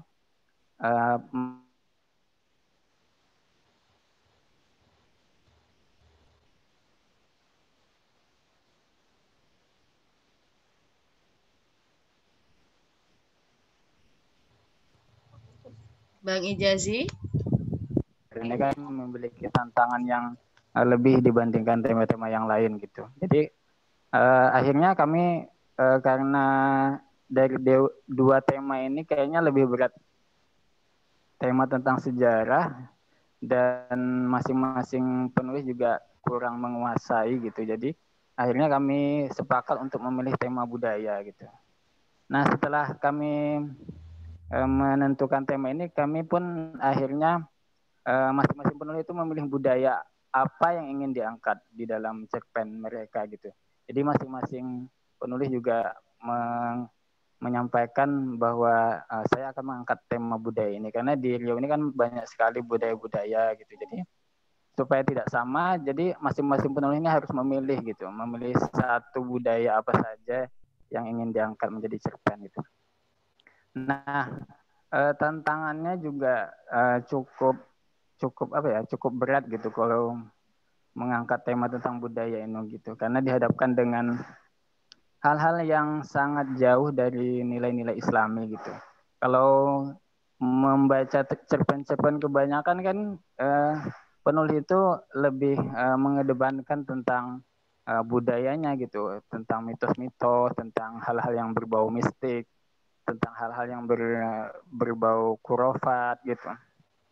Nah, kalau di FLP ini kan harus ada mengusung visi misi FLP gitu. Jadi karena itu harus mencerahkan, kemudian ada nilai-nilai Islaminya gitu. Jadi jangan sampai ketika mengangkat tema budaya ini justru hal-hal yang berbau khurafat, kemudian mistik, hal-hal yang bisa membuat orang itu tidak jauh dari nilai-nilai Islam gitu. Jadi kami FLP Riau itu kemarin diskusi, jadi berusaha untuk memasukkan nilai-nilai Islam gitu di dalam cerpen. Akhirnya setelah kami memilih tema yang ingin kami angkat masing-masing gitu, akhirnya disepakatilah bahwa waktu pembuatannya itu selama 2 pekan ya, selama 2 pekan gitu. Nah, setelah itu kami pun mempersilahkan kepada masing-masing penulis untuk meriset, karena meriset atau mencari bahan untuk pembuatan cerpen budaya ini juga cukup memakan waktu yang cukup gitu, cukup banyak gitu. Karena masing-masing penulis juga tidak terlalu menguasai gitu, kecuali mungkin yang memang betul-betul lahirnya di Riau gitu. Seperti kalau saya pribadi, saya akan menulis tentang hal-hal yang ada di sekitar saya gitu. Jadi karena saya lahir di Riau, jadi cukup menguasai gitu tema-tema budaya yang ada di Riau. Nah, kalau berbicara tentang budaya Riau itu kan banyak hal-hal yang berbau mistik tadi, seperti yang disampaikan tadi kan sebelumnya, tentang hal yang khurafat gitu, seperti menumbai gitu. Ada tradisi di Pelalawan ya, mengambil madu dengan membacakan pantun atau mantra gitu. Kan sebenarnya dulunya itu kan pantun itu digunakan untuk penyemangat gitu, penyemangat orang untuk bekerja gitu supaya semangat. Tapi akhirnya dianggap memiliki kekuatan gitu, sehingga pantun-pantun yang tadinya sekedar hiburan oleh para pekerja supaya semakin semangat dalam bekerja malah dianggap sebagai sesuatu yang memiliki kekuatan gitu. Begitu juga dengan ritual-ritual yang lain gitu. Seperti Motah Tanaku dan lain sebagainya. Mungkin nanti bisa dibaca sendiri cerpen-cerpennya. Nah, setelah cerpennya itu jadi ya masing-masing penulis, dan deadline-nya itu sekitar 2 pekan ya kalau nggak salah kemarin ya. Nah, sampai deadline itu ternyata hampir hanya sebagian yang betul-betul menyelesaikan cerpennya gitu. Bahkan ada masing-masing penulis malah mengandalkan cerpen lama gitu ya, karena deadline-nya sudah habis gitu. Nah, akhirnya karena keinginan kuat untuk mengikuti lomba ini, akhirnya beberapa penulis menyerahkan cerpen stok lamanya gitu yang temanya berkaitan tentang budaya. Nah, setelah terkumpul semua cerpennya, kami melakukan pembedahan cerpen ya, masing-masing penulis itu menyerahkan cerpennya, dan setiap kami memberikan komentar gitu di bedah cerpennya. Nah, di pembedahan inilah yang juga memakan waktu yang cukup gitu, karena di cerpen yang dikumpulkan itu kan tidak semuanya bagus, tidak semuanya matang gitu. Jadi masing-masing penulis tuh memberikan masukan-masukan gitu, seperti ceritanya yang tidak logis, atau menambah alur gitu, kemudian menambah kompleks supaya ceritanya itu semakin menarik. Kemudian ada menambah tokoh ya Pak. Malahan ada yang mengubah sudut pandang gitu, yang awalnya aku menjadi kau gitu, sudut pandangnya gitu. Karena ingin menyampaikan hal-hal yang yang tidak mendukung hal-hal yang berbau khurafat atau hal-hal yang tidak sejalan dengan nilai-nilai Islam gitu. Kemudian dalam pembedahan ini juga banyak sekali ya yang diubah, ada yang mengubah total cerpennya, sehingga cerpen itu memang berbeda dari cerpen waktu awalnya gitu. Nah, kemudian setelah pembedahan itu kami melakukan editing ya. Editing ini juga membutuhkan waktu yang cukup lama juga, karena mengedit itu kan tidak bisa sekali 2 kali gitu. Malahan kami memilih 2 editor gitu. Nah, editor pertama itu Ilham Fauzi, kemudian editor 2-nya saya. Dan ketika naskahnya pun ingin diserahkan tuh masih ada kesalahan-kesalahan yang menurut kami cukup fatal gitu ya. Jadi pada akhirnya kami pasrah saja gitu. Dan saya tekankan juga kepada teman-teman kalau kita sudah berbuat secara maksimal gitu. Jadi jangan terlalu berharap, anggap aja kita itu ketika mengikuti lomba itu sebagai peserta yang meramaikan saja gitu, jangan berharap juara gitu. Gitu. Mungkin itu aja yang dapat saya sampaikan dalam proses pembuatan antologi Motah Tanaku. Jadi atas pemaparannya proses kita dalam membuat antologi cerpen ini. Jadi memang beberapa hal yang kita lalui, beberapa cara, mulai dari merapatkan apa itu yang mau kita angkat, siap itu juga proses bedah melalui itu juga beberapa kali. Jadi tidak semuanya langsung jadi seperti sekarang gitu. Jadi memang proses-proses sulit kita jalani bersama-sama. Pemaparan dari Ahmad Hijazi sudah, Pak Bambang sudah. Sekarang pertanyaan dari para webinar. Jadi siapa yang mau bertanya disilahkan untuk 3 penanya. Ini ada dari Nana Sri Muslimah. Assalamualaikum kepada Bang Ijazi. Apakah masukan nilai-nilai Islam dalam Japan budaya Matasanaku tidak mengurangi nilai-nilai sebenarnya dalam masyarakat? Nah, ini pertanyaannya untuk Ijazi, silahkan dijawab langsung supaya nanti tidak.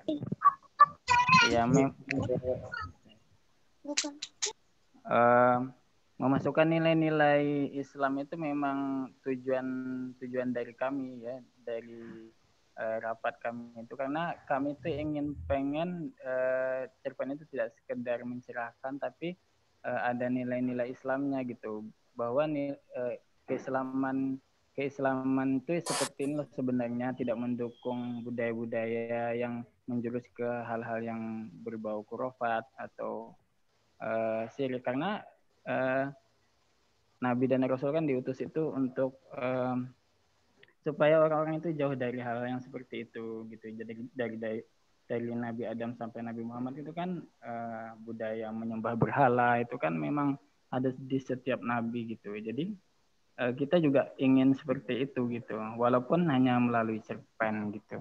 Kalau di dalam masyarakat ya itu mungkin sebagai tantangan kita gitu ya. Tantangan kita sebagai penulis gitu.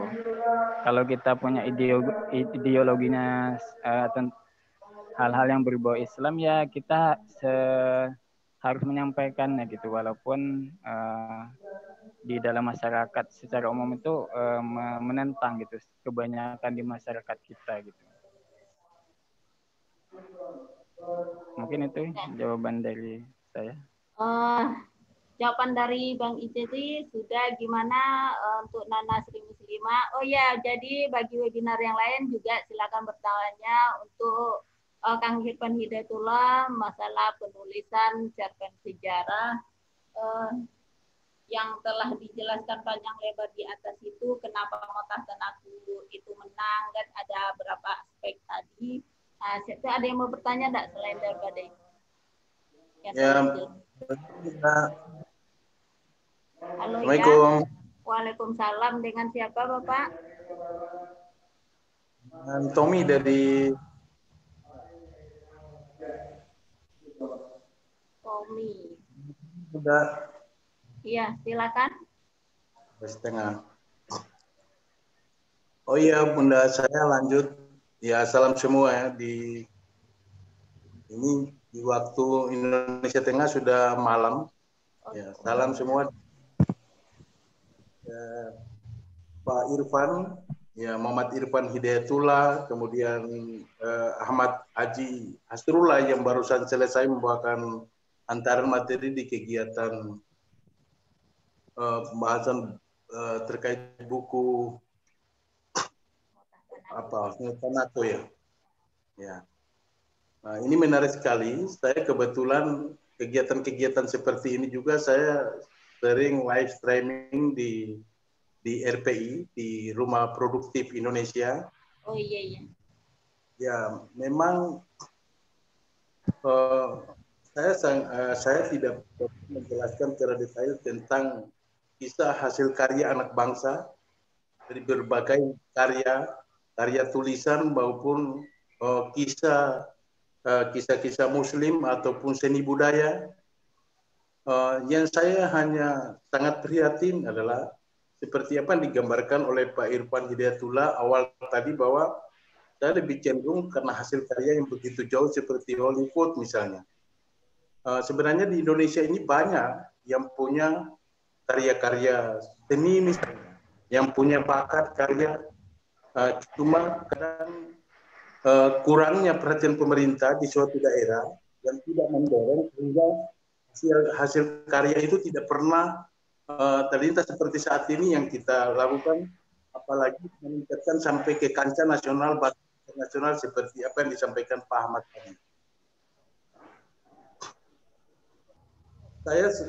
Saya kebetulan aktif menulis juga di jurnalis, Bunda. Iya. Saya juga pernah jauh di Batam, seperti Pak Bambang tadi di Tanjung Uban saya kenal dulu, kebetulan saya dulu di Tanjung Uban itu sama Pak Ferry, anggota DPRD, Pak Haji Muhammad Sumir Fationo yang sekarang sudah wakil gubernur, kemarin sekarang mungkin maju ke gubernur. Sebelum pemekaran Riau Kepulauan juga saya juga ada di sana. Kebetulan saya koordinator KKSP di Riau. Masih di zamannya Pak Laude Jali. Saya dulu lama di Batam minta sampai ke Tanjung Pinang di Tanjung Uban. Saya sangat support sekali. Saya tidak banyak menjelaskan karena kalau bicara karya kita juga penulis, ya. Jadi saya paham sekali. Cuma hanya saya mengingatkan bahwa saya support sekali seperti apa yang disampaikan Pak Ahmad tadi bahwa suatu perkembangan hasil karya itu tergantung dari dukungan pemerintah yang ada di contoh misal di wilayah Provinsi Riau. Menarik sekali dengan ada hasil karya. Saya juga ingin bukunya supaya karena hasil karya kita kan pasti menceritakan suatu suatu daerah itu kan berbeda-beda. Iya. Saya sangat setuju sekali dengan adanya kegiatan-kegiatan seperti ini menjelaskan tentang pengembangan hasil karya-karya anak bangsa. Cuma mirisnya Bunda, bangsa kita di mana seluruh daerah seperti yang kita alami seperti di Provinsi Maluku Utara misalnya, di Sulawesi Tengah, bahkan di wilayah Ketimuran. Riau saja yang mengalami dampak. Bayangkan melahirkan karya buku itu hanya bukan membuang energi. Di sambil kita buang energi juga, tapi kendalanya itu tadi, apakah setelah hasil karya itu muncul, pemerintah memberi dorongan itu, memberikan menambah motivasi kita atau tidak. Itu saja kurangnya di sebuah daerah. Padahal anak bangsa itu banyak sih yang punya bakat, bahkan boleh dikatakan di Indonesia ini banyak yang cerdas untuk melahirkan hasil-hasil karyanya di berbagai hasil karya seperti pengembangan seni budaya misalnya, seni musik dan segala dan sebagainya. Jadi saya berterima kasih Pak Irfan. Cuma saya mengingatkan bahwa saya tertarik dengan kalau memang skala prioritas juga, kenapa tidak hasil karya bangsa kita sendiri yang kita lebih dominasi untuk meningkatkan supaya anak regenerasi juga bisa melihat bahwa ternyata bangsa kita ini mampu. Bukannya hanya luar negeri yang begitu hebat melahirkan film dokumenter yang begitu hebat, kenapa kita di bangsa kita tidak? Ya, padahal banyak yang hebat-hebat. Saya kemudian Pak Ahmad Haji Surullah. Selamat Pak, kembangkan karya dengan teman-teman semuanya yang sudah berkompetisi di lahirnya buku Tanahku Tanahku. Ya mudah-mudahan Pak dia bisa berkembang sampai ke wilayah timur. Kalau memang mau buka cabang-cabangnya, saya siap di wilayah timur untuk memfasilitasi. Barangkali itu saja saya perlu sampaikan, Bunda. Iya, terima kasih Pak Tommy. Saya mohon maaf. Bismillah. Wassalamualaikum. Waalaikumsalam warahmatullahi wabarakatuh. Terima kasih Pak Tommy dari Maluku ya Bapak. Halo? Ya, Bapak. Cuma saat ini Sulawesi Tengah. Oh, sekarang di Sulawesi Tengah. Iya.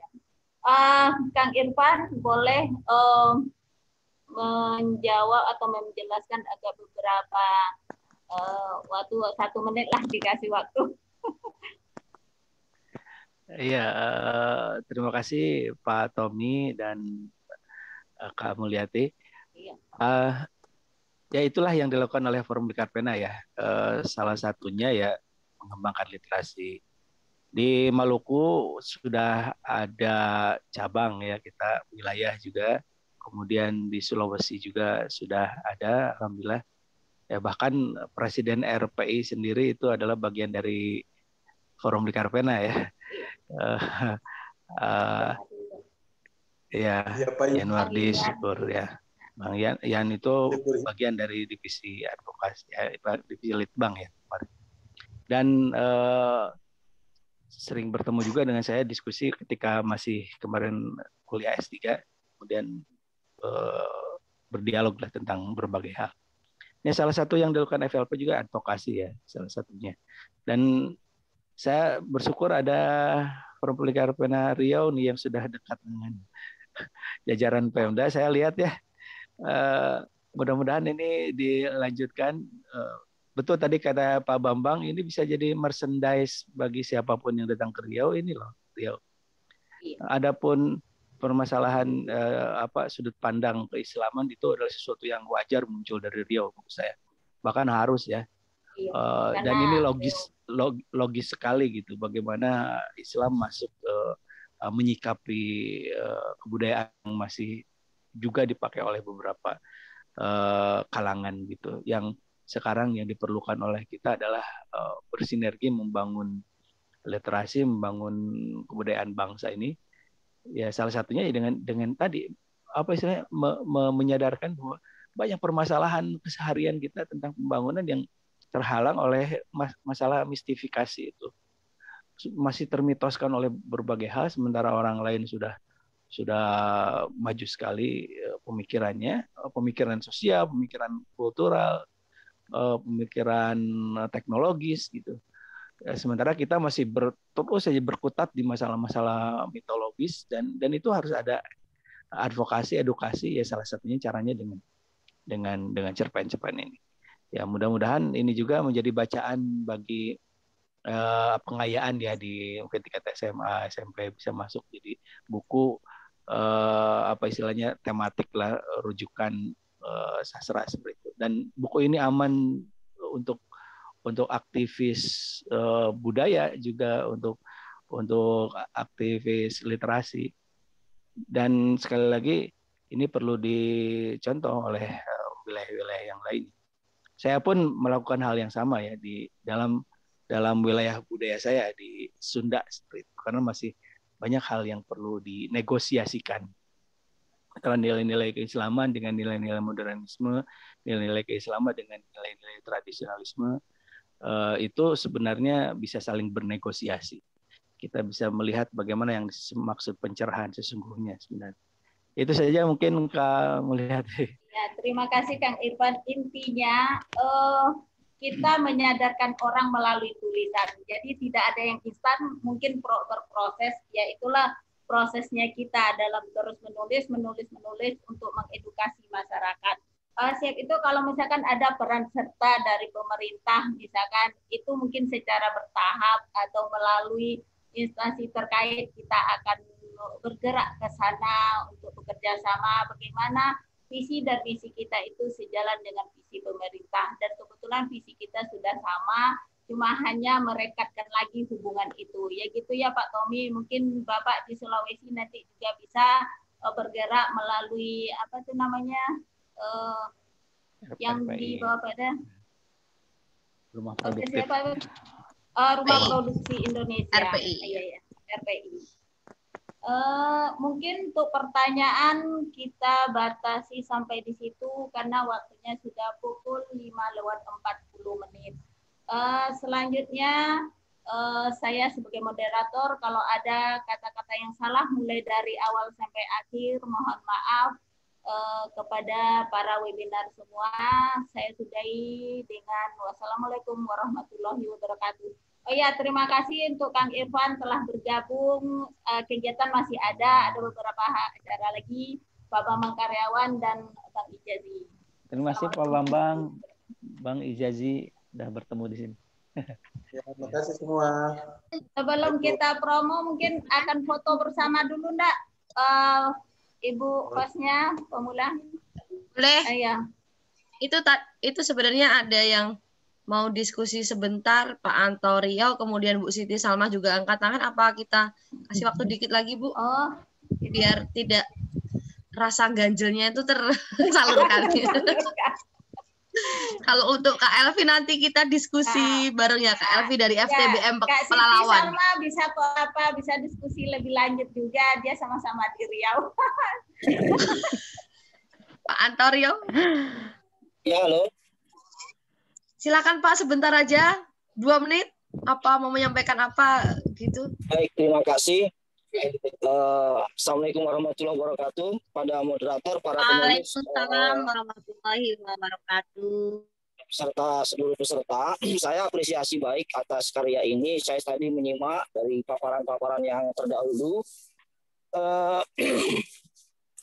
Mungkin yang belum tergambar sebenarnya dari pemaparan para penulis maupun pembedah cerpen adalah bagaimana konflik antara apa yang teman-teman sebut sebagai mitos atau mistifikasi dan agama dalam realitas yang diungkap dalam cerpen itu gitu. Dan itu pertama. Yang kedua, kalau ada penggambaran satu contoh yang lebih mendalam mungkin akan lebih menarik. Tadi Pak Bambang Karyawan sudah menyampaikan dengan kata-kata bahkan yang di-quote langsung, tetapi kesannya Islam memasuki relung budaya gitu, tapi tidak ditunjukkan konfliknya apa sih gitu loh. Apa urgensi Islam masuk ke situ, nilai-nilai Islam masuk ke situ sehingga Islam perlu hadir gitu. Apakah ada yang bermasalah di aspek kebudayaannya gitu kan. Nah, itu pertama. Yang kedua, sebenarnya saya masih agak linear dengan pertanyaannya Ibu Nana di chat itu ya. Apakah realitas kebudayaan itu senantiasa berkonflik dengan nilai Islam gitu. Nah, dalam konteks Riau mungkin saja banyak kearifan lokal ya yang sesungguhnya linier gitu, meskipun dia tidak pakai baju agama gitu. Mengapa Riau menggunakan lancang kuning? Apa filosofi lancang kuning misalnya kan? Mengapa ada pilihan-pilihan warna yang digunakan oleh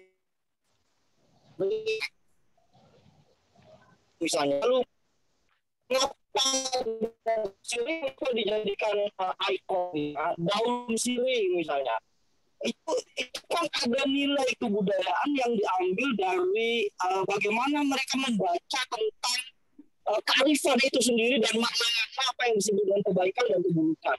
Kalau Mamat misalnya itu punya banyak sekali kearifan lokal meskipun tidak dibungkus dengan agama atau langkah baru ya. Kalau langkah tadi disebut langkah lama ya.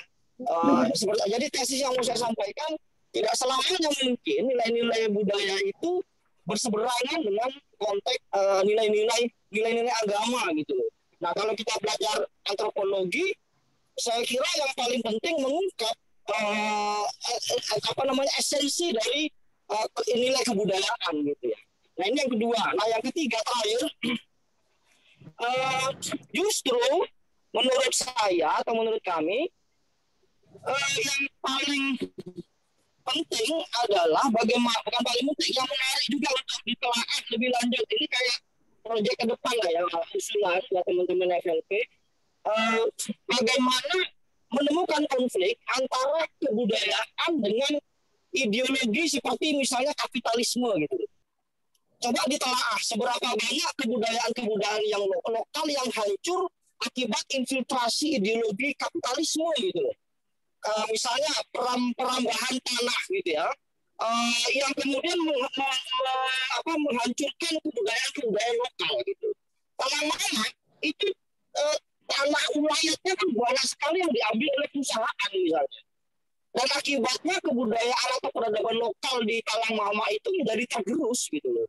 Jadi menurut saya, tadi saya sedikit merespon apa yang disampaikan oleh Saudara Irfan Hidayatullah, dalam konteks kebudayaan lokal hari ini justru musuh terbesar itu bukan mistifikasi versus agama gitu.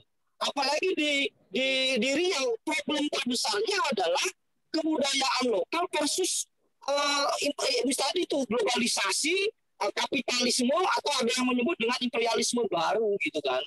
Bagaimana ini bisa ditelaah oleh teman-teman dalam konteks kebudayaan misalnya? Itu banyak sekali perubahan pergeseran gitu.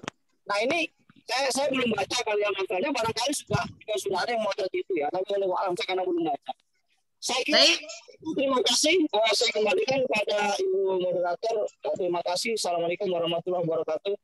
Waalaikumsalam warahmatullahi wabarakatuh. Ternyata cukup panjang paparan Pak Anto Riau ini ya.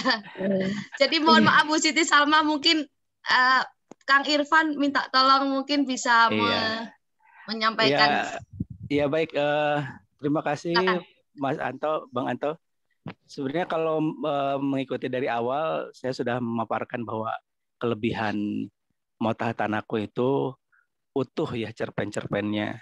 Tidak hanya yang berbau, tidak hanya mengkritik tradisionalisme atau mistisisme, tapi juga terutama banyak di sini cerpen-cerpen yang mengkritik tentang penggusuran tanah-tanah ulayat. Itu pedas sekali di sini, bahkan bergabung antara dua mitos ini. Saya tadi bahas mitos itu tidak hanya mitos yang bersifat tradisional, tapi mitos kapitalisme, mitos kontemporer, bahkan politik. Tadi saya bahkan membandingkan dengan kumpulan-kumpulan cerpen yang dari daerah yang lain, dari Jakarta, beda karakternya dan sebagainya. Ini hanya salah satu saja. Tadi kan ada pertanyaan dari Pak Tommy tentang hubungannya dengan keagamaan dan sebagainya. Tadi juga Pak Bambang mengungkapkan hanya satu bagian saja dari artikulasi. Artikulasi itu kan bagian dari riak-riak ideologisnya lah gitu. Dan karya sastra itu bagian dari identitas seseorang. Tidak mungkin dari Forum Lingkar Pena kemudian identitasnya tersingkirkan dalam pengertian membungkam diri sendiri lah, tidak mungkin, karena kami yang memiliki satu visi, kemudian juga kami mengkritik banyak hal gitu, tidak hanya masalah tradisionalismenya, tapi juga masalah bahkan kapitalisme itu banyak sekali dikritik di buku ini. Silakan nanti dibaca, karena penggusuran tanah ulayat itu dari cerpen pertama itu bahkan sudah terbahas gitu sampai kemudian ke belakang-belakang. Nah, jadi seperti itu. Ini menjadi pertanyaan rutin ya yang disampaikan ke Forum Lingkar Pena. Saya sebagai ketua FLP tahun 2005-2009 kemudian sampai sekarang, kalau diskusi dengan para sastrawan pada umumnya selalu mengatakan bahwa kenapa sih terlalu Islam yang dimunculkan. Itu salah satu bagian dari identitas penulis yang tidak bisa kami bendung gitu. Ya, kami memiliki identitas seperti ini. Mungkin teman-teman yang beridentitas lain juga mengungkapkan identitasnya. Ada yang identitas feminis misalnya, kemudian ada yang globalis, mungkin sekarang lagi ini ya. Bahkan mungkin ada cerpen politik gitu. Ya, sah-sah saja di ranah kreativitas. Tapi yang perlu digarisbawahi, kenapa Motah Tanaku ini menang? Secara struktur lengkap. Kritiknya tidak hanya ke tradisionalisme, mitisisme tradisional, tapi juga ke mitisisme global dan kapitalisme. Itu terasa sekali, dan kelengkapan inilah yang menjadikan Motah Tanaku ini menjadi juara. Dan tentu saja ada kekurangan-kekurangan tertentu yang mungkin perlu diperbaiki ke depannya. Cara mengungkapkannya, mungkin kehalusan cara berceritanya dan sebagainya itu perlu diperbaiki. Saya yakin akan menjadi ke depannya akan ada cerpen-cerpen yang mungkin bisa lebih baik dari sini, ya, dari Motah Tanaku ini. Terima kasih atas masukannya. Ini juga bukan hanya masukan untuk Forum Lingkar Pena Riau dan Motah Tanaku, tapi FLP yang kemudian selalu istilahnya ada citra-citra seperti seolah-olah gitu, padahal sangat plural sekali di Forum Lingkar Pena ya. Terima kasih Pak Tommy. Saya kembalikan ke. Baik, terima kasih Kang Irfan. Ini mohon maaf untuk moderator dan MC saya ambil alih karena kebetulan kami kan sedang muswil. Jadi acara berikutnya itu kebetulan ada tamu Kang Irfan juga namanya ya Kang ya. Kang Irfan datang ke sini alhamdulillah. Terima kasih. Untuk acara nanti malam. Oke, jadi Mbak Sugi Mbak Sugi dan Bu Mul ini sedang menjemput ke bandara. Bapak Ibu sekalian, teman-teman, abang, kakak, adik, terima kasih telah bergabung bersama kami. Mohon maaf jika ada kekurangan, luput dan salah itu semua dari kami, kebaikan semua dari Allah Subhanahu wa taala. Terima kasih kepada Kang Irfan yang telah memberikan banyak sekali pelajaran bagi kami dan semuanya. Pak Babang Karyawan yang dengan ulasannya sangat jelas sekali menjelaskan tentang bagaimana proses Motah Tanaku, kemudian Bang Ijazi dan teman-teman 12 penulis cerpen yang lain yang telah bergabung di sini. Terima kasih atas perjuangannya sampai lembur-lembur. Ya, sebenarnya kami dari awal memang targetnya juara 3. Saya sendiri sebagai Anak bawang yang baru pertama kali masuk, Kang Irfan, saya baru masuk tahun ini, Kang Irfan, cuma karena duta cerpen. Luar biasa ya. Duta cerpen, kemudian semangat, dikasih semangat oleh Pak Bambang, Bang Ilham, dikasih petunjuk. Itu yang langkah lama itu udah revisi kedua. Kata Bang Ijazih itu harus total ubah jalur cerita. Akhirnya saya ubah jalur ceritanya. Mudah-mudahan itu tidak meleset. Terima kasih sekali atas apresiasinya. Alhamdulillah dapat juara satu, teman-teman sekalian. Jika mau order silahkan nanti bisa melalui saya di 081 0815 530 1419 atau bisa juga dengan Mbak Sugiyarti. Nah, untuk promosi kami yaitu untuk open PO harga 75.000, nanti free gantungan kunci untuk 30 pemesan pertama. Nah, alhamdulillah ini 30 pemesan pertama sudah hampir habis. Jadi alhamdulillah. Jadi nanti untuk promosi yang kedua harga normalnya 85.000. Nanti akan juga ada paket pelatihan 85.000 plus sekian gitu pelatihan penulisan cerpen. Nanti dikawal oleh Pak Bambang, Mbak Sugi dan Bang Ijazih serta teman-teman yang lainnya. Jadi nanti sistemnya seperti kami yang di Duta Cerpen. Alhamdulillah ini sangat bermanfaat sekali. Untuk itu mungkin tidak perlu panjang lebar, kita tutup acara ini. Mbak Siti Salma nggak dikasih kesempatan. Oh iya Mbak Siti Salma. Gimana ini? Teman-teman apakah lanjut atau bagaimana? Nggak apa-apa. Belum azan ya? Nggak apa-apa. Sebentar ya, Mbak Siti. Oke, silakan Mbak Siti Salma. Saya kalau tidak dikasih kesempatan untuk bertegur sapa, saya nanti nuntut Pak Bambang untuk buat acara diskusi bareng tentang Mutah Tanahku begitu. Oh siap. Ya, tahniah untuk FLP Indonesia. Saya kira berhasil ya. Tidak hanya mengangkat literasi saja, tetapi di dalamnya juga ada literasi konservasi dan literasi budaya ya. Baik, saya sangat setuju sekali dengan pendapat Pak Bambang. Selain produk literasi yang dijual ke halayak ramai, teman-teman FLP Riau juga sudah berhasil menjual budaya Riau sampai ke tingkat nasional bahkan internasional dengan mengangkat kearifan lokal begitu. Jadi teman-teman ataupun masyarakat di luar sana melihat Riau itu tidak hanya semata tentang minyaknya atau tentang asapnya saja. Ternyata di Riau itu juga punya cerita-cerita unik begitu. Nah, ada yang lebih menarik lagi, di Kampar Kiri itu ada namanya Semah Rantau. Nah, Semah Rantau itu setiap tahun sekali dilakukan oleh Raja Gunung Sahilan, di mana nanti melarungkan kepala kerbau ke sungai, hatinya disemahkan ke darat, kepala ke sungai. Nah, itu juga menarik sebenarnya untuk ditulis, dan ini menjadi motivasi buat saya pribadi untuk menulis hal-hal seperti ini begitu. Nah, kemudian teman-teman FLP Riau juga saya lihat orang-orangnya matang di situ, kemudian sudah melakukan riset, kepenulisannya juga sudah diakui. Nah, saya berharap sekali ke depannya jika ada diskusi-diskusi seperti ini begitu, kami juga dicolek-colek lah, karena kami sangat mengharapkan sekali berbagi ilmu seperti ini begitu. Itu saja, karena saya juga belum baca bukunya seperti apa, mau berkomentar banyak tentang Mutah Tanahku itu sendiri belum bisa, masih penasaran sekali begitu. Terima kasih. Baik, Mbak ya, Kak Siti Salma, terima kasih atas masukannya tentang cerita budaya Kampar tadi ya.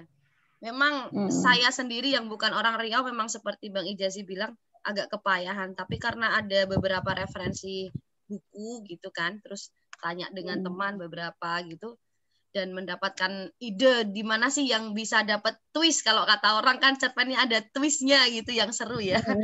Jadi ya itulah karya kami yang Mutah Tanahku, itulah isi-isinya. Nah, nanti ke depannya bisa lagi Pak Bambang ya, bisa bikin Pak Pamula. Silakan Pak Bambang. Sila Pak Bambang. Oh, macet.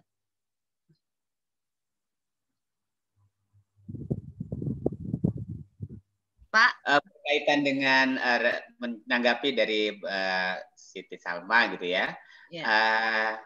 Tadi Semaran tahu di kumpulan cerpen ini ada bagian kecil dari sebuah rangkaian. Kebetulan cerpen saya itu Mancokau gitu kan. Nah, itu juga saya ambil. Jadi kalau misalnya Siti Salma mau melengkapi itu dengan Semarantaunya, kebetulan acara tersebut juga saya ikuti gitu kan. Itu juga bagian yang menarik untuk kita anggap sebagai tradisi. Memang kalau saya melihat Rimbang Baling dengan Sungai Subayangnya bagi saya yang pernah berkunjung 3 kali ke sana, itu adalah sepetak surga yang Tuhan titipkan kepada Riau. Karena alamnya masih sangat asri. Kang Irfan kalau suatu saat ke sana itu akan terkagum-kagum dengan salah satu bagian alam yang sangat asri, terpelihara, tradisi, alam, dan sangat inspirasi untuk menulisnya. Sampai saat ini begitu banyak lahir puisi, lahir cerpen, dan mudah-mudahan insya Allah saya sedang menggarap novel dengan latar belakang Rimbang Baling. Itu juga karena pengalaman berkunjung ke sana, Kang Irfan. Jadi salah satu misi sastra hijau, sastra tradisi itu bisa lahir dari Riau juga lewat satu petak surga yang kami sebut Rimbang Baling di Kampar Kiri. Terima kasih. Baik, terima kasih Pak Bambang Karyawan. Ini Kak Siti Salma wajib order bukunya, bisa hubungi saya, Ci. Oke, itu saja mungkin teman-teman ya. Cukup Pak Bambang, Bang Ijazi, Bang Ilham, Bu Yuratia. Cukup ya, saya rasa cukup. Terima kasih banyak atas perhatiannya. Mohon maaf jika kurang berkenan, ada salah-salah kata. Oh, ada yang masuk. Masih ada yang masuk. Udah mau selesai. Sekian dari kami. Apa? Oh, foto bersama. Foto bersama. Sama jangan lupa. Tadi Bu. Oh iya. Iya. Oke, siap-siap. Saya foto bersama, Kak. Oke, siap.